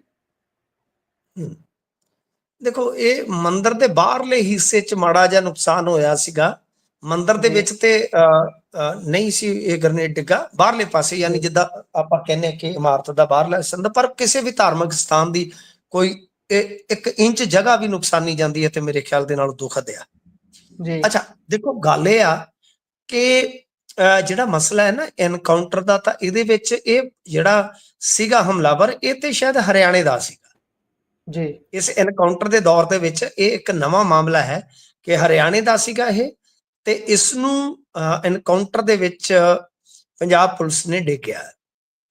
ਹੁਣ ਦੇਖੋ ਜਿੱਥੋਂ ਤੱਕ ਤੁਸੀਂ ਕਹਿ ਰਹੇ ਹੋ ਕਿ ਭਾਈ ਇਹ ਐਨਕਾਊਂਟਰ ਦਾ ਜਿਹੜਾ ਦੌਰ ਆ, ਵਾਕਿਆ ਇਹ ਤੇ ਵਾਕਿਆ ਇੱਕ ਭਿਆਨਕ ਦੌਰ ਹੈ ਇਸ ਵੇਲੇ। ਮੈਂ ਇਹ ਨਹੀਂ ਕਹਿੰਦਾ, ਆ ਹੁਣੇ ਇੱਕ ਐਨਕਾਊਂਟਰ ਦੀ ਬ੍ਰੇਕਿੰਗ ਹੈ ਕਿ ਲੰਡਾ ਦੇ 3 ਮਤਲਬ ਕਿ ਗੁਰਗੇ ਜਿਹੜੇ ਆ ਉਹ ਕਾਬੂ ਕੀਤੇ ਗਏ ਚਬਾਲ ਏਰੀਏ ਦੇ ਵਿੱਚ, ਗੋਲੀਆਂ ਚੱਲੀਆਂ ਤੇ ਇੱਥੇ ਵੀ ਜ਼ਖਮੀ ਹੋ ਗਿਆ। ਯਾਨੀ ਇੱਕ ਦਿਨ ਦੇ ਵਿੱਚ ਕਈ ਵਾਰ 3-3 ਵੀ ਐਨਕਾਊਂਟਰ ਜਿਹੜੇ ਆ ਉਹ ਆਪਾਂ ਵੇਖ ਰਹੇ ਹਾਂ ਕਿ ਇੱਥੇ 3-3 ਐਨਕਾਊਂਟਰ ਵੀ ਹੋ ਜਾਂਦੇ ਆ। ਇਹ ਬਹੁਤ ਵੱਡੇ ਪੱਧਰ ਤੇ ਕੰਮ ਚੱਲਦਾ। ਦੇਖੋ ਇਹ ਜਿਹੜਾ ਯੂਟਿਊਬਰ ਸੀ ਕੋਈ, ਉਹਦੇ ਘਰ ਤੇ ਸੁੱਟਿਆ ਗਿਆ ਸੀਗਾ ਜੀ, ਠੀਕ ਹੈ ਨਾ, ਉਹਦੇ ਘਰ ਤੇ ਸੁੱਟਿਆ ਗਿਆ ਸੀਗਾ, ਇੱਕ ਉਹਦਾ ਵੀ ਐਨਕਾਊਂਟਰ ਹੋ ਗਿਆ। ਇੱਕ ਮੰਦਰ ਵਾਲੇ ਦਾ ਤਾਂ ਹੋਇਆ ਹੀ ਹੋਇਆ ਨਾ ਅੰਮ੍ਰਿਤਸਰ ਦੇ ਵਿੱਚ, ਉਹ ਤਾਂ ਮਾਰ ਹੀ ਦਿੱਤਾ। ਇੱਕ ਅੱਜ ਹੋਰ ਐਨਕਾਊਂਟਰ ਹੋ ਗਿਆ ਕਿ ਜਿਹੜੇ ਯੂਟਿਊਬਰ ਸੀਗੇ ਸ਼ਾਇਦ ਕੋਈ ਸੰਧੂ, ਤੇ ਉਹਦੇ ਘਰ ਤੇ ਸੁੱਟਿਆ ਗਿਆ, ਉਹ ਚੱਲਿਆ ਤੇ ਹੈ ਨਹੀਂ ਜੀ ਜੀ। ਤੇ ਉਸ ਤੋਂ ਬਾਅਦ ਫਿਰ ਇੱਕ ਪਾਕਿਸਤਾਨ ਦਾ ਡੌਨ ਆ ਸ਼ਹਿਜ਼ਾਦ ਪੱਟੀ, ਉਸਨੇ ਜ਼ਿੰਮੇਵਾਰੀ ਲਈ ਸੀਗੀ। ਹੁਣ ਉਹਦੇ ਵਿੱਚ ਵੀ ਐਨਕਾਊਂਟਰ ਹੈ ਜਿਹੜਾ ਉਹ ਹੋ ਗਿਆ। ਤੋ ਇਸ ਤਰ੍ਹਾਂ ਮਤਲਬ ਕਿ ਐਨਕਾਊਂਟਰ ਚੱਲੀ ਜਾਂਦੇ ਆ, ਜਿਹਦੇ ਵਿੱਚ ਠੀਕ ਆ, ਗੱਲ ਇਹ ਆ ਕਿ ਕਈ ਐਸੇ ਵੀ ਐਨਕਾਊਂਟਰ ਹੈ ਜਿਹਦੇ ਵਿੱਚ ਪੁਲਿਸ ਵਾਲੇ ਵੀ ਜ਼ਖਮੀ ਹੁੰਦੇ ਆ। ਪੁਲਿਸ ਵਾਲਿਆਂ ਨੂੰ ਆਪਣਾ ਡਿਫੈਂਸ ਦਾ ਅਧਿਕਾਰ ਹੈ, ਜਿਵੇਂ ਆਪਾਂ ਨੂੰ ਵੀ ਆ, ਠੀਕ ਹੈ ਜੀ, ਉਹਦੇ 'ਚ ਕੋਈ ਸ਼ੱਕ ਨਹੀਂ, ਕੋਈ ਦੋ ਰਾਏ ਨਹੀਂ। ਪਰ ਇਹ ਕਹਾਣੀਆਂ ਜਿਹੜੀਆਂ ਗਾਂ ਸੁਣਾ ਦਿੰਦੇ ਨੇ ਕਿ ਦੇਖੋ ਜੀ ਅਸੀਂ ਉਹਨੂੰ ਫੜ ਕੇ ਲੈ ਕੇ ਗਏ ਸੀ, ਉਹਦੇ ਤੇ ਮਤਲਬ ਕਿ ਅਸੀਂ ਯਕੀਨ ਕੀਤਾ ਕਿ ਇਹਦਾ ਵੈਪਨ ਫਲਾਣੀ ਥਾਂ ਤੇ ਪਿਆ, ਫਿਰ ਉਹ ਜਦੋਂ ਵੈਪਨ ਪੁੱਟਣ ਲੱਗਿਆ ਤਾਂ ਉਹਨੇ ਅਚਾਨਕ ਗੋਲੀ ਚਲਾ ਦਿੱਤੀ, ਅਸੀਂ ਰਿਟੈਲੀਏਟ ਕੀਤਾ, ਉਹਦੇ ਗੋਲੀ ਕਹਿ ਲਓ ਕਿ ਲੱਤ 'ਚ ਲੱਗ ਗਈ। ਮਤਲਬ ਹਾਸੋਹੀਣੀਆਂ ਕਹਾਣੀਆਂ ਨੇ, ਹਾਸੋਹੀਣੀਆਂ ਕਹਾਣੀਆਂ। ਇਹ ਕਹਾਣੀਆਂ ਨਹੀਂ, ਮੈਂ ਅੱਗੇ ਵੀ ਬਹੁਤ ਵਾਰੀ ਕਿਹਾ ਕਿ ਜੇ ਰਿਕਵਰੀ ਕਰਨੀ ਹੁੰਦੀ ਆ, ਪੁਲਿਸ ਕੋਲ ਢੰਗ ਹੁੰਦਾ, ਬੰਨ ਕੇ ਬੰਦੇ ਨੂੰ ਲਿਜਾਇਆ ਜਾਂਦਾ ਹੈ, ਉਹਦੇ ਤੋਂ ਨਿਸ਼ਾਨਦੇਹੀ ਕਰਵਾ ਲਈ ਜਾਂਦੀ ਆ ਜਗ੍ਹਾ ਤੇ, ਪਟਾਈ ਵੀ ਤੀਜੇ ਬੰਦੇ ਕੋਲ ਜਾਂਦੀ ਹੈ। ਕਈ ਵਾਰ ਪੁਲਿਸ ਵਾਲਾ ਵੀ ਨਹੀਂ ਪਟਦਾ, ਉੱਥੇ ਚੌਂਕੀਦਾਰ ਵਗੈਰਾ ਜਿਹੜੇ ਹੁੰਦੇ ਉਹ ਫੁੱਟਦੇ ਆ। ਇਹ ਤਾਂ ਕਦੇ ਹੋ ਹੀ ਨਹੀਂ ਸਕਦਾ। ਤੇ ਇੰਨੇ ਐਨਕਾਊਂਟਰ ਹੋਣ ਤੋਂ ਬਾਅਦ ਵੀ ਦੁਬਾਰੇ ਜਦੋਂ ਆਪਾਂ ਦੇਖਦੇ ਕਿ ਇਹ ਇਹੋ ਰੈਪੀਟੀਸ਼ਨ ਚੱਲਦਾ, ਤਾਂ ਫਿਰ ਤੇ ਕਈ ਕਹਿ ਲਓ ਕਿ ਸਵਾਲ ਖੜੇ ਹੁੰਦੇ ਆ ਨਾ। ਤਾਂ ਬਹਰਹਾਲ ਵੇਖਣਯੋਗ ਗੱਲ ਤੇ ਹੁਣ ਇਹੋ ਹੀ ਆ ਗੁਰਪ੍ਰੀਤ ਜੀ ਕਿ ਇਹ ਜਿਹੜੇ ਇਨਕਾਊਂਟਰ ਹੋ ਰਹੇ ਆ ਇਹਦੇ ਵਿੱਚ ਅਸਲੀ ਮੈਂ ਨਹੀਂ ਕਹਿੰਦਾ ਕਿ ਪੁਲਿਸ ਵਾਲਿਆਂ ਤੇ ਮਤਲਬ ਕਿ ਨਹੀਂ ਕੋਈ ਗੋਲੀ ਚੱਲਦੀ ਹੋਏਗੀ, ਐਸਾ ਨਹੀਂ, ਐਸਾ ਸੰਭਵ ਨਹੀਂ ਹੁੰਦਾ। ਕਈ ਮੌਕਿਆਂ ਤੇ ਪੁਲਿਸ ਵਾਲਿਆਂ ਤੇ ਵੀ ਗੋਲੀਆਂ ਚਲਾ ਦਿੰਦੇ ਨੇ, ਕ੍ਰਿਮੀਨਲ ਦਾ ਕੀ ਆ। ਬਟ ਹੁਣ ਇਹ ਨਖੇੜਾ ਕਿਵੇਂ ਕੀਤਾ ਜਾਏਗਾ, ਵੇਖਣ ਵਾਲੀ ਗੱਲ ਇਹ ਆ ਕਿ ਅਸਲੀ ਕਿਹੜਾ ਨਕਲੀ ਕਿਹੜਾ। ਤਾਂ ਫਿਰ ਕਿਤੇ ਇਹ ਤਾਂ ਨਹੀਂ ਹੈ ਕਿ 10 ਸਾਲਾਂ ਬਾਅਦ 5 ਸਾਲਾਂ ਬਾਅਦ ਜਿਵੇਂ ਅੱਜ ਕੱਲ ਕੋਰਟਾਂ ਫੈਸਲੇ ਸੁਣਾ ਰਹੀਆਂ ਕਿ ਇੱਕ ਬਹੁਤ ਵੱਡੀ ਲੜਾਈ ਜਿਹੜੇ ਫਰਜ਼ੀ ਇਨਕਾਊਂਟਰ ਦਾ ਸ਼ਿਕਾਰ ਹੋ ਰਹੇ ਨੇ ਇਸ ਟਾਈਮ, ਤਾਂ ਉਹ ਬਾਈ ਕਿਤੇ 25-30 ਸਾਲ 10 ਸਾਲ ਲੜਾਈ ਲੜਨ ਤੋਂ ਬਾਅਦ ਨਿਆਂ ਹਾਸਲ ਕਰਨ। ਤੇ ਇਹ ਜਿਹੜਾ ਇੱਕ ਮਾਮਲਾ ਮੈਂ ਅੱਗੇ ਵੀ ਤੁਹਾਨੂੰ ਦੱਸਿਆ ਮੰਡੌਰ ਦੇ ਵਿੱਚ ਇਨਕਾਊਂਟਰ ਦਾ ਹੋਇਆ, ਜਿਹੜੀ ਉਹੋ ਹੀ ਪੁਲਿਸ ਪਾਰਟੀ ਮੁੜ ਕੇ ਕਰਨਲ ਵਾਲੇ ਮਾਮਲੇ ਦੇ ਵਿੱਚ ਵੀ ਉਲਝਦੀ ਨਜ਼ਰ ਆ ਰਹੀ ਆ। ਤਾਂ ਇਹ ਇਨਕਾਊਂਟਰ ਵੀ ਸਵਾਲਾਂ ਦੇ ਘੇਰੇ 'ਚ ਹੈ ਸਾਹਿਬ। ਚੁੰਝ ਚਰਚਾ ਇਹੋ ਆ ਕਿ ਬੰਦੇ ਨੂੰ ਫੜ ਕੇ ਲਿਆਂਦਾ ਗਿਆ ਸੀ ਜਿਹੜਾ ਕੈਨੇਡਾ ਤੋਂ ਆਇਆ ਸੀਗਾ। ਹੁਣ ਇਹਦੇ 'ਚ ਕਿੰਨਾ ਸੱਚ ਹੈ ਕਿੰਨਾ ਝੂਠ ਆ ਮੈਨੂੰ ਨਹੀਂ ਪਤਾ, ਇਹ ਜਾਂਚ ਪੜਤਾਲ ਦਾ ਵਿਸ਼ਾ ਹੈ। ਪਰ ਮੈਨੂੰ ਖੁਦ ਮਤਲਬ ਕਿ ਉੱਥੋਂ ਦੇ ਵਸਿੰਦਿਆਂ 'ਚੋਂ ਇੱਕ ਬੰਦੇ ਨੇ ਦੱਸਿਆ ਕਿ ਸਾਡੇ ਖੇਤਾਂ 'ਚ ਕੰਮ ਕਰਨ ਵਾਲੇ ਬੰਦੇ ਇਹੋ ਗੱਲ ਕਹਿੰਦੇ ਆ ਕਿ ਫੜ ਕੇ ਲਿਆਂਦੇ ਗਏ ਸੀ ਤੇ ਫਿਰ ਸਾਈਡ ਤੇ ਲਿਜਾ ਕੇ ਠਾ ਹੋਈ ਆ, ਸਾਨੂੰ ਨਹੀਂ ਪਤਾ ਕੀ ਹੋਇਆ। ਤਾਂ ਮਤਲਬ ਕਿ ਕਈ ਚੀਜ਼ਾਂ ਨੇ, ਕਈ ਇਹਦੇ ਵਿੱਚ ਸਵਾਲ ਨੇ। ਹਾਂ, ਪਰ ਇਹ ਆ ਕਿ ਵੱਡੇ ਪੱਧਰ ਤੇ ਡਰਦੇ ਲੋਕ ਵਿਰੋਧ ਨਹੀਂ ਕਰਦੇ, ਸਮਾਂ ਦੀ ਅੰਦਰੋਂ ਅੰਦਰ ਖੁਸ਼ ਆ ਕਿ ਇਹਨਾਂ ਨੂੰ ਮਾਰੋ, ਕ੍ਰਿਮੀਨਲਸ ਨੂੰ ਮਾਰੋ। ਲਾਅ ਐਂਡ ਆਰਡਰ ਬਹੁਤ ਬੁਰਾ ਕੀਤਾ ਹੋਇਆ ਇਹਨਾਂ ਨੇ ਜੀ। ਸੋ ਅਗਲੀ ਖਬਰ ਦੇ ਵੱਲ ਚੱਲਦੇ ਆ ਜੀ। ਕਬੱਡੀ ਮਸ਼ਹੂਰ ਕਬੱਡੀ ਖਿਡਾਰੀ ਜੀਤਾ ਮੌੜ ਜਿਹੜਾ ਕਾਲਾ ਸੰਘਿਆਂ ਨਾਲ ਸੰਬੰਧ ਰੱਖਦਾ ਸੀ, ਬੀਤੇ ਸਮੇਂ ਦੇ ਵਿੱਚ ਪ੍ਰਾਪਰਟੀ ਨੂੰ ਲੈ ਕੇ ਇੱਕ ਮਾਮਲੇ ਦੇ ਵਿੱਚ ਵੀ ਉਸ ਦਾ ਨਾਮ ਆਇਆ ਸੀ, ਬਹੁਤ ਚਰਚਿਤ ਕੇਸ ਸੀ ਉਹ, ਤੇ ਉਹ ਨਹੀਂ ਰਹੇ ਜੀ। ਉਹਨਾਂ ਤੇ ਜ਼ਰਾ ਪਾਇਓ ਚਾਨਣਾ। ਦੇਖੋ ਜੀਤਾ ਮੌੜ ਹੱਡਾਂ ਪੈਰਾਂ ਦਾ ਖੁੱਲਾ ਬੰਦਾ ਸੀਗਾ ਤੇ ਕਿਸੇ ਟਾਈਮ ਮਤਲਬ ਕਿ ਕਬੱਡੀ ਦਾ ਇੱਕ ਹਸਤਾਖਰ ਸੀ। ਛੋਟਾ ਹੁੰਦਾ ਇਹਨਾਂ ਦਾ ਜਿਹੜਾ ਇੱਕ ਅੰਕਲ ਸੀ ਮਹਿੰਦਰ ਸਿੰਘ ਮੌੜ, ਬੜਾ ਤਗੜਾ ਲੈਜੈਂਡ ਬੰਦਾ ਸੀ ਉਹ ਵੀ। ਤਾਂ ਉਹਦੇ ਤੋਂ ਦਾ ਪੈਚ ਸਿੱਖੇ, ਫਿਰ ਜੀਤਾ ਉਧਰ ਚਲ ਗਿਆ ਯੂਕੇ ਨਹੀਂ। ਪੂਰੀ ਧਾਕ ਸੀਗੀ ਜੀ। ਜਿਹੜਾ ਪੋਸ਼ ਹਰਜੀਤ ਬਾਜੇ ਖਾਨੇ ਹੋਰਾਂ ਦਾ, ਵੈਲੀ ਹੋਰਾਂ ਦਾ, ਕਾਲਾ ਗਾਜੀ ਆਣੇ ਹੋਰਾਂ ਦਾ, ਨਾਣੂ ਹੋਰਾਂ ਦਾ, ਇਹ ਜਿਹੜਾ ਦੌਰ ਰਿਹਾ ਮੱਖਣ ਡੀਪੀ ਹੋਰਾਂ ਦਾ, ਇਹ ਉਸ ਦੌਰ ਦੇ ਵਿੱਚ ਮੋਹਰੀ ਬੰਦਿਆਂ ਚੋਂ ਇੱਕ ਸੀਗਾ ਜੀਤਾ। ਸ਼ਾਇਦ ਕੋਈ ਧਾਵੀ ਬਚਿਆ ਹੋਏਗਾ ਜਿਹਨੂੰ ਜੀਤੇ ਮੌੜ ਨੇ ਉਸ ਸਮੇਂ 'ਚ ਨਾ ਫੜਿਆ ਹੋ, ਕੋਈ ਵਿਰਲਾ ਹੀ ਹੋਏਗਾ। ਉਹ ਐਸਾ ਜੀਤਾ ਮੌੜ ਸੀਗਾ। ਗਾਣੇ ਬਣੇ ਹੋਏ ਆ। ਕਬੱਡੀ ਦਾ ਜਿਹੜਾ ਪਹਿਲਾ ਗੀਤ ਗਾਇਆ ਗਿਆ ਸੀ ਕਮਰਸ਼ੀਅਲ ਗੀਤ, ਉਹ ਲਾਹ ਵੀਰੇ ਨੇ ਗਾਇਆ ਸੀਗਾ, ਜਿਹਦੇ ਵਿੱਚ ਉਹ ਕਹਿੰਦਾ ਹੈ ਕਿ ਵੈਲੀ ਭੱਜ ਤੁਰਿਆ ਮੌੜ ਨਾ ਪੰਗਾ ਪਾ ਕੇ, ਸਿੰਘ ਫਸ ਗਿਆ ਕੁੰਡੀਆਂ ਦੇ ਮਿੱਤਰਾ ਬਹਿ ਜਾ ਗੋਡੀ ਲਾ ਕੇ। ਤਾਂ ਇਹ ਅੱਜ ਤੋਂ 30 ਸਾਲ ਪਹਿਲਾਂ, ਤਕਰੀਬਨ 27-28 ਸਾਲ ਪਹਿਲਾਂ ਗੀਤ ਆਇਆ ਸੀਗਾ ਜੀ। ਤਾਂ ਉਸ ਵੇਲੇ ਲਾਭ ਹੀਰੇ ਨੇ, ਤੁਸੀਂ ਹਿਸਾਬ ਲਾ ਲਓ ਕਿ ਤਗੜੇ ਤਗੜੇ ਕਬੱਡੀ ਪਲੇਅਰਾਂ ਦਾ ਨਾਮ ਲਿਆ ਸੀ ਤੇ ਜੀਤਾ ਮੌੜ ਉਹਦੇ ਚੋਂ ਇੱਕ ਸੀਗਾ। ਤੋਂ ਬਾਅਦ ਦੇ ਵਿੱਚ ਜੀਤਾ ਮੌੜ ਦਾ ਦੂਜਾ ਜੀਵਨ ਸ਼ੁਰੂ ਹੁੰਦਾ ਕਿ ਜਦੋਂ ਕਬੱਡੀ ਤੋਂ ਬਾਅਦ ਫਿਰ ਇੱਥੇ ਆਉਂਦਾ ਹੈ, ਰੀਅਲ ਐਸਟੇਟ ਦੇ ਕਾਰੋਬਾਰਾਂ 'ਚ ਜਾਂਦਾ ਹੈ। ਇਹਦੇ ਤੇ ਡਰੱਗ ਦਾ ਕੇਸ ਵੀ ਰਜਿਸਟਰਡ ਹੈ ਜੀ। 25-30 ਕੇਸ ਰਜਿਸਟਰਡ ਨੇ ਗੁਰਪ੍ਰੀਤ ਜੀ, ਇੱਕ ਕੇਸ ਥੋੜੀ ਰਜਿਸਟਰਡ ਹੈ, ਜਿਹਦੇ ਵਿੱਚ ਮੁੜ ਕੇ ਮਜੀਠੀਆ ਫੈਮਿਲੀ ਦਾ ਵੀ ਜ਼ਿਕਰ ਆਇਆ 1.5-2 ਸਾਲ ਪਹਿਲਾਂ। ਤੋ ਇਹ ਤਾਂ ਹੁਣ ਵਿੱਚ ਹੀ ਰਹਿ ਗਿਆ ਸਾਰਾ ਕੁਝ। ਡਰੱਗ ਵਾਲੇ ਕੇਸ ਦੇ ਵਿੱਚ ਕੁਝ ਪੁਲਿਸ ਵਾਲੇ ਵੀ ਸ਼ਾਮਲ ਸਨ। ਤੋ ਗੱਲ ਇਹ ਆ ਕਿ ਇਹਦੇ ਜਾਣ ਤੇ, ਜੀਤੇ ਮੌੜ ਦੇ ਜਾਣ ਤੇ ਉਹ ਬੰਦੇ ਤੇ ਸਗੋਂ ਖੁਸ਼ ਹੁੰਦੇ ਹੋਣਗੇ। ਬਾਕੀ ਇਹਦਾ ਕਾਰੋਬਾਰ ਬਹੁਤ ਸੀ, ਲੈਣ ਦੇਣ ਬਹੁਤ ਸੀਗਾ ਜੀ, ਇਹਦੇ 'ਚ ਕੋਈ ਸ਼ੱਕ ਨਹੀਂ ਹੈ। ਤਾਂ ਗੱਲ ਇਹ ਆ ਕਿ ਜੀਤੇ ਮੌੜ ਨੇ 2 ਜ਼ਿੰਦਗੀਆਂ ਜੀਆਂ। ਮੈਂ ਜਿਵੇਂ ਤੁਹਾਨੂੰ ਦੱਸਿਆ ਕਿ ਇੱਕ ਹੀਰੋ ਵਾਲੀ, ਕਿ ਜਦੋਂ ਕਬੱਡੀ ਦੇ ਵਿੱਚ ਸਟਾਰ ਸੀ ਤੇ ਹੀਰੋ ਸੀ। ਬਾਅਦ ਦੇ ਵਿੱਚ ਦੂਜੀ ਜ਼ਿੰਦਗੀ ਜਿਹੜੀ ਆ ਉਹਦੀ ਬਹੁਤ, ਹਾਲਾਂਕਿ ਮੈਂ ਮਰੇ ਬੰਦੇ ਦੀ ਹਮੇਸ਼ਾ ਆਲੋਚਨਾ ਕਰਨ ਤੋਂ ਗਰੇਜ਼ ਕਰਦਾ ਹੁੰਦਾ ਕਿ ਉਹਦਾ ਜੋ ਵੀ ਪੱਖ ਹੁੰਦਾ ਜਿਉਂਦੇ ਜੀ ਉਹ ਸਾਹਮਣੇ ਆ ਸਕਦਾ, ਮੁੜ ਕੇ ਆਪਦਾ ਪੱਖ ਆ ਕੇ ਧਰਤੀ ਤੇ ਨਹੀਂ ਰੱਖ ਸਕਦਾ ਖੁਦ। ਜਦ ਕਿ ਜੀਤਾ ਮੌੜ ਸਾਰੀਆਂ ਗੱਲਾਂ ਤੋਂ ਇਨਕਾਰ ਕਰਦਾ, ਕਹਿੰਦਾ ਸੀ ਕਿ ਸਾਡੇ ਕੋਲ 90 ਮਕਾਨ ਸਨ, ਉੱਥੇ ਆਹ ਕਾਰੋਬਾਰ ਸੀ, ਮੈਂ ਪੈਸਾ ਆਪਣੀ ਜ਼ਿੰਦਗੀ 'ਚ ਮਿਹਨਤ ਨਾਲ ਕਮਾਇਆ। ਪਰ ਉਹਦੇ ਤੇ ਦੋਸ਼ ਕਈ ਕਿਸਮ ਦੇ ਲੱਗਦੇ ਸੀ। ਮੈਂ ਉਧਰ ਨਾ ਜਾਂਦਿਆਂ ਇਹੀ ਕਹਾਂਗਾ ਕਿ ਦੂਜਾ ਜੀਵਨ ਜਿਹੜਾ ਸੀਗਾ ਨਾ, ਉਹ ਨਾਇਕ ਤੋਂ ਇੱਕ ਤਰ੍ਹਾਂ ਨਾਲ ਕਹਿ ਲਓ ਕਿ ਉਸਨੂੰ ਖਲਨਾਇਕ ਵੀ, ਹਾਲਾਂਕਿ ਵੱਡਾ ਸ਼ਬਦ ਆ, ਮੈਂ ਇਸ ਨੂੰ ਵਰਤਣਾ ਵੀ ਨਹੀਂ ਚਾਹੁੰਦਾ, ਪਰ ਇੱਕ ਸਿੰਬੋਲਿਕਲੀ ਮੈਂ ਵਰਤਣਾ ਚਾਹੁੰਦਾ ਕਿ 2 ਜ਼ਿੰਦਗੀਆਂ ਹੋ ਜਾਂਦੀਆਂ ਬੰਦੇ ਦੀਆਂ। ਕਈ ਵਾਰ ਹੁੰਦਾ ਪਹਿਲਾ ਜ਼ਿੰਦਗੀ 'ਚੋਂ ਖਲਨਾਇਕ ਹੁੰਦਾ, ਮੁੜ ਕੇ ਆ ਕੇ ਨਾਇਕ ਬਣ ਜਾਂਦਾ ਹੈ। ਕਈ ਵਾਰ ਪਹਿਲੀ ਜ਼ਿੰਦਗੀ 'ਚੋਂ ਨਾਇਕ ਹੁੰਦਾ, ਦੂਜੀ ਜ਼ਿੰਦਗੀ 'ਚ ਕਹਿ ਲਓ ਕਿ ਉਹ ਬੜੀ ਨਕਾਰਾਤਮਕ ਛਵੀ ਬਣਾ ਲੈਂਦਾ ਹੈ। ਤਾਂ ਵਿਵਾਦਾਂ ਦੇ ਮਾਮਲੇ 'ਚ ਆਪਾਂ ਕਹਿ ਸਕਦੇ ਹਾਂ ਕਿ ਜੀਤਾ ਮੌੜ ਫਸਿਆ ਸੀਗਾ। ਸ਼ਾਇਦ ਇਹ ਵਾਜਬ ਸ਼ਬਦ ਆ ਕਿ ਇੱਕ ਵਿਵਾਦਤ ਹਸਤੀ ਬਣ ਗਿਆ ਕਿਸੇ ਸਮੇਂ ਦਾ ਨਾਇਕ ਜੀ। ਤੇਜ਼ੀ ਦੇ ਨਾਲ ਆਉਂਦੇ ਆ ਅਗਲੀਆਂ ਖਬਰਾਂ ਤੇ, ਸਮੇਂ ਦੀ ਘਾਟ ਇਜਾਜ਼ਤ ਨਹੀਂ ਦਿੰਦੀ। ਤੇ ਕਰਨਲ ਵਾਲੇ ਮਾਮਲੇ ਦੇ ਵਿੱਚ ਹੁਣ ਚੁਸਤ ਚਲਾਕੀਆਂ ਹੋਰ ਹੋ ਰਹੀਆਂ ਨੇ ਜੀ, ਕੀ ਹੈ ਪੂਰਾ ਮਾਮਲਾ? ਉਹਦੇ ਚ ਕੀ ਆ ਕਿ FIR ਤੇ ਕੱਟੀ ਗਈ ਆ, FIR ਦੇ ਵਿੱਚ ਨਾਮ ਹੀ ਹੈ ਨਹੀਂ ਕਿਸੇ ਦਾ ਤੇ ਅਣਪਛਾਤਿਆਂ ਤੇ ਆ।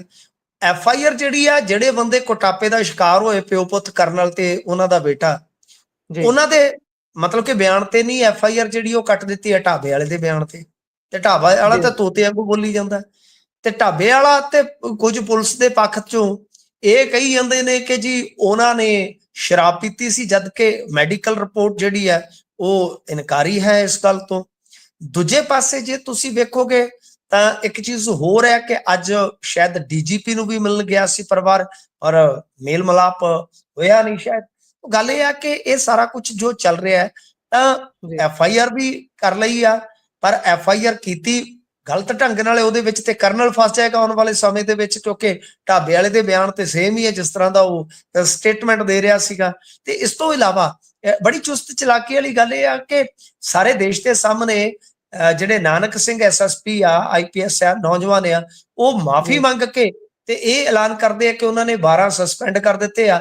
12 ਸਸਪੈਂਡ ਹੋਏ ਪੁਲਿਸ ਕਰਮਚਾਰੀਆਂ ਦੀ ਜਾਂ ਅਧਿਕਾਰੀਆਂ ਦੀ ਕਹਿ ਲਓ ਕੋਈ ਸੂਚੀ ਵੀ ਜਿਹੜੀ ਹੈ ਹੁਣ ਤੱਕ ਜਨਤਕ ਨਹੀਂ ਹੋਈ ਜੀ। ਜੀ ਸੋ ਆਖਰੀ ਖਬਰ ਹੈ ਕਿ ਅੰਮ੍ਰਿਤਪਾਲ ਸਿੰਘ ਨੂੰ ਲੈ ਕੇ ਵੱਡਾ ਦਾਵਾ ਹੈ ਜੀ, ਕੀ ਹੈ ਵੱਡਾ ਦਾਵਾ? ਦੇਖੋ, ਦਾਵਾ ਇਹੀ ਆ ਕਿ ਚਲਾਨ ਜਿਹੜਾ ਪੇਸ਼ ਕੀਤਾ ਗਿਆ ਗੁਰਪ੍ਰੀਤ ਸਿੰਘ ਹਰੀਨੌ ਦੇ ਮਾਮਲੇ 'ਚ, ਮੈਂ ਮੁੱਖ ਦੀ ਗੱਲ ਕਰ ਦਿੰਦਾ ਕਿ ਗੁਰਪ੍ਰੀਤ ਸਿੰਘ ਹਰੀਨੌ ਨੂੰ ਕਈ ਜਾਣਕਾਰੀਆਂ ਦਾ ਇਲਮ ਸੀਗਾ, ਮਤਲਬ ਕਿ ਰਾਜ਼ ਜਿਹੜੇ ਸੀ ਅੰਮ੍ਰਿਤਪਾਲ ਸਿੰਘ ਦੇ ਉਹ ਜਾਣਦਾ ਸੀਗਾ, ਤੇ ਇਸੇ ਤੋਂ ਮਤਲਬ ਕਿ ਚਲਦੇ ਆ ਅੰਮ੍ਰਿਤਪਾਲ ਸਿੰਘ ਨੇ ਅਰਸ਼ ਡਾਲਾ ਨੂੰ ਕਿਹਾ। ਅਰਸ਼ ਡਾਲਾ ਨੇ ਗਾਂ ਕੰਮ ਜਿਹੜਾ ਸੀਗਾ ਉਹ ਕੋਈ ਗੋਰਾ ਬਰਾੜ ਹੈ ਉਸਨੂੰ ਸੌਂਪਿਆ। ਗੋਰਾ ਬਰਾੜ ਨੇ ਗਾਂ ਬੰਦਾ ਕੱਢਿਆ ਬਿਲਾਲ ਅਹਿਮਦ, ਤੇ ਬਿਲਾਲ ਅਹਿਮਦ ਨੇ ਪੌਂਟੂ ਤੇ ਝੰਡੂ ਦੀ ਮਦਦ ਦੇ ਨਾਲ ਰੇਕੀ ਕਰਨੀ ਸਟਾਰਟ ਕੀਤੀ, ਤੇ ਉਸ ਤੋਂ ਬਾਅਦ ਫਿਰ ਸਾਰਾ ਕੁਝ ਇਕੱਠਾ ਕਰਕੇ ਇੱਕ ਜੇਲ੍ਹ ਦੇ ਵਿੱਚ ਸ਼ਾਇਦ ਬੰਦ ਹੈ ਲਸ਼ੂ ਨਾਂ ਦਾ ਵਿਅਕਤੀ, ਉਹਦੇ ਨਾਲ ਸੰਪਰਕ ਕੀਤਾ ਗਿਆ, ਜਿਹੜਾ ਕਿ ਗਾਂ ਨਵਜੋਤ ਸਿੰਘ ਨੀਟੂ ਨਾਲ ਮਿਲਾਉਂਦਾ ਹੈ। ਤੇ ਨੀਟੂ ਨੇ ਆਪਣੇ ਜਿਹੜੇ ਸਹਿਯੋਗੀ ਸੀ ਅਨਮੋਲਪ੍ਰੀਤ ਸਿੰਘ ਵਿਸ਼ਾਲ, ਇਹਨਾਂ ਦੇ ਜ਼ਰੀਏ ਮਤਲਬ ਕਿ ਇਹਨਾਂ ਨੇ ਹਰੀਨੌ ਨੂੰ ਨਿਸ਼ਾਨਾ ਬਣਾਇਆ। ਤਾਂ ਕੁੱਲ ਮਿਲਾ ਕੇ ਹੁਣ ਦੇਖੋ ਇੱਥੇ ਗੱਲ ਖੜਦੀ ਆ ਕਿ ਇਹਨਾਂ ਨੇ ਕਹਾਣੀ ਜਿਹੜੀ ਬੁਣੀ ਆ, ਜੋ ਕਹਿ ਲਓ ਕਿ ਇਹਨਾਂ ਨੇ ਕਹਾਣੀ ਕੋਰਟ ਦੇ ਵਿੱਚ ਰੱਖੀ ਆ, ਉਹਨੂੰ ਸਥਾਪਿਤ ਕਰਨ ਵਾਸਤੇ ਸਭ ਤੋਂ ਵੱਡਾ ਅੜਿੱਕਾ ਤੇ ਇਹੀ ਹੋਏਗਾ ਨਾ ਕਿ ਅੰਮ੍ਰਿਤਪਾਲ ਸਿੰਘ ਨੇ ਜੇ ਕਿਸੇ ਨੂੰ ਕਿਹਾ ਹੈ ਤਾਂ ਕਿਸ ਵਿਧੀ ਰਾਹੀਂ ਕਿਹਾ ਹੈ। ਕੋਈ ਚਿੱਠੀ ਲਿਖੀ ਹੈ, ਕੋਈ ਕਿਸੇ ਦੇ ਹੱਥ ਸੁਨੇਹਾ ਭੇਜਿਆ, ਜਾਂ ਫੋਨ ਕੀਤਾ ਹੈ। ਤੇ ਜੇ ਫੋਨ ਕੀਤਾ ਤਾਂ ਫਿਰ ਤੁਹਾਨੂੰ ਪਤਾ ਹੀ ਆ ਮਸਲਾ ਫਿਰ ਉੱਥੇ ਖੜਾ ਹੋ ਜਾਂਦਾ ਕਿ ਤੁਹਾਨੂੰ ਉਹ ਇਲੈਕਟ੍ਰੋਨਿਕ ਸਬੂਤ ਸਾਰੇ ਇਕੱਠੇ ਕਰਨੇ ਪੈਂਦੇ ਆ ਜੀ। ਜੀ ਸੋ ਪ੍ਰੋਗਰਾਮ ਦਾ ਸਮਾਂ ਇੱਥੇ ਹੀ ਸਮਾਪਤ ਹੁੰਦਾ ਹੈ। ਮਿੰਟੂ ਜੀ ਤੁਸੀਂ ਜੁੜੇ, ਜਾਣਕਾਰੀਆਂ ਸਾਂਝੀਆਂ ਕੀਤੀਆਂ, ਬਹੁਤ ਬਹੁਤ ਧੰਨਵਾਦ ਜੀ। ਸਤਿ ਸ਼੍ਰੀ ਅਕਾਲ। ਧੰਨਵਾਦ ਜੀ, ਸਤਿ ਸ਼੍ਰੀ ਅਕਾਲ। ਸੋ ਇਹ ਸਨ ਸਾਡੇ ਨਾਲ ਸੀਨੀਅਰ ਪੱਤਰਕਾਰ ਮਿੰਟੂ ਗੁਰਸਰੀਆ ਜੀ, ਜਿਨ੍ਹਾਂ ਨੇ ਤੁਹਾਡੇ ਨਾਲ ਖਬਰਾਂ ਬਾਬਤ ਜਾਣਕਾਰੀਆਂ ਸਾਂਝੀਆਂ ਕੀਤੀਆਂ ਨੇ। ਪ੍ਰੋਗਰਾਮ ਤੁਹਾਨੂੰ ਕਿਹੋ ਜਿਹਾ ਲੱਗਿਆ? ਤੁਸੀਂ ਆਪਣੇ ਵਿਚਾਰ, ਰਾਏ, ਟਿੱਪਣੀਆਂ ਸਾਡੇ ਨਾਲ ਪੰਜਾਬੀ ਰੇਡੀਓ ਤੇ ਪੰਜਾਬੀ TV USA ਦੇ ਵੱਖ-ਵੱਖ ਪਲੇਟਫਾਰਮਸ ਦੇ ਜ਼ਰੀਏ ਸਾਂਝਾ ਕਰ ਸਕਦੇ ਹੋ। ਜੁੜੇ ਰਹੋ ਪੰਜਾਬੀ ਰੇਡੀਓ ਤੇ ਪੰਜਾਬੀ TV USA ਦੇ ਨਾਲ, ਕਿਉਂਕਿ ਪ੍ਰੋਗਰਾਮਾਂ ਦੀ ਲਗਾਤਾਰਤਾ ਇਸੇ ਤਰ੍ਹਾਂ ਬਰਕਰਾਰ ਰਹੇਗੀ। ਮੈਨੂੰ ਦਿਓ ਇਜਾਜ਼ਤ, ਧੰਨਵਾਦ, ਸਤਿ ਸ਼੍ਰੀ ਅਕਾਲ।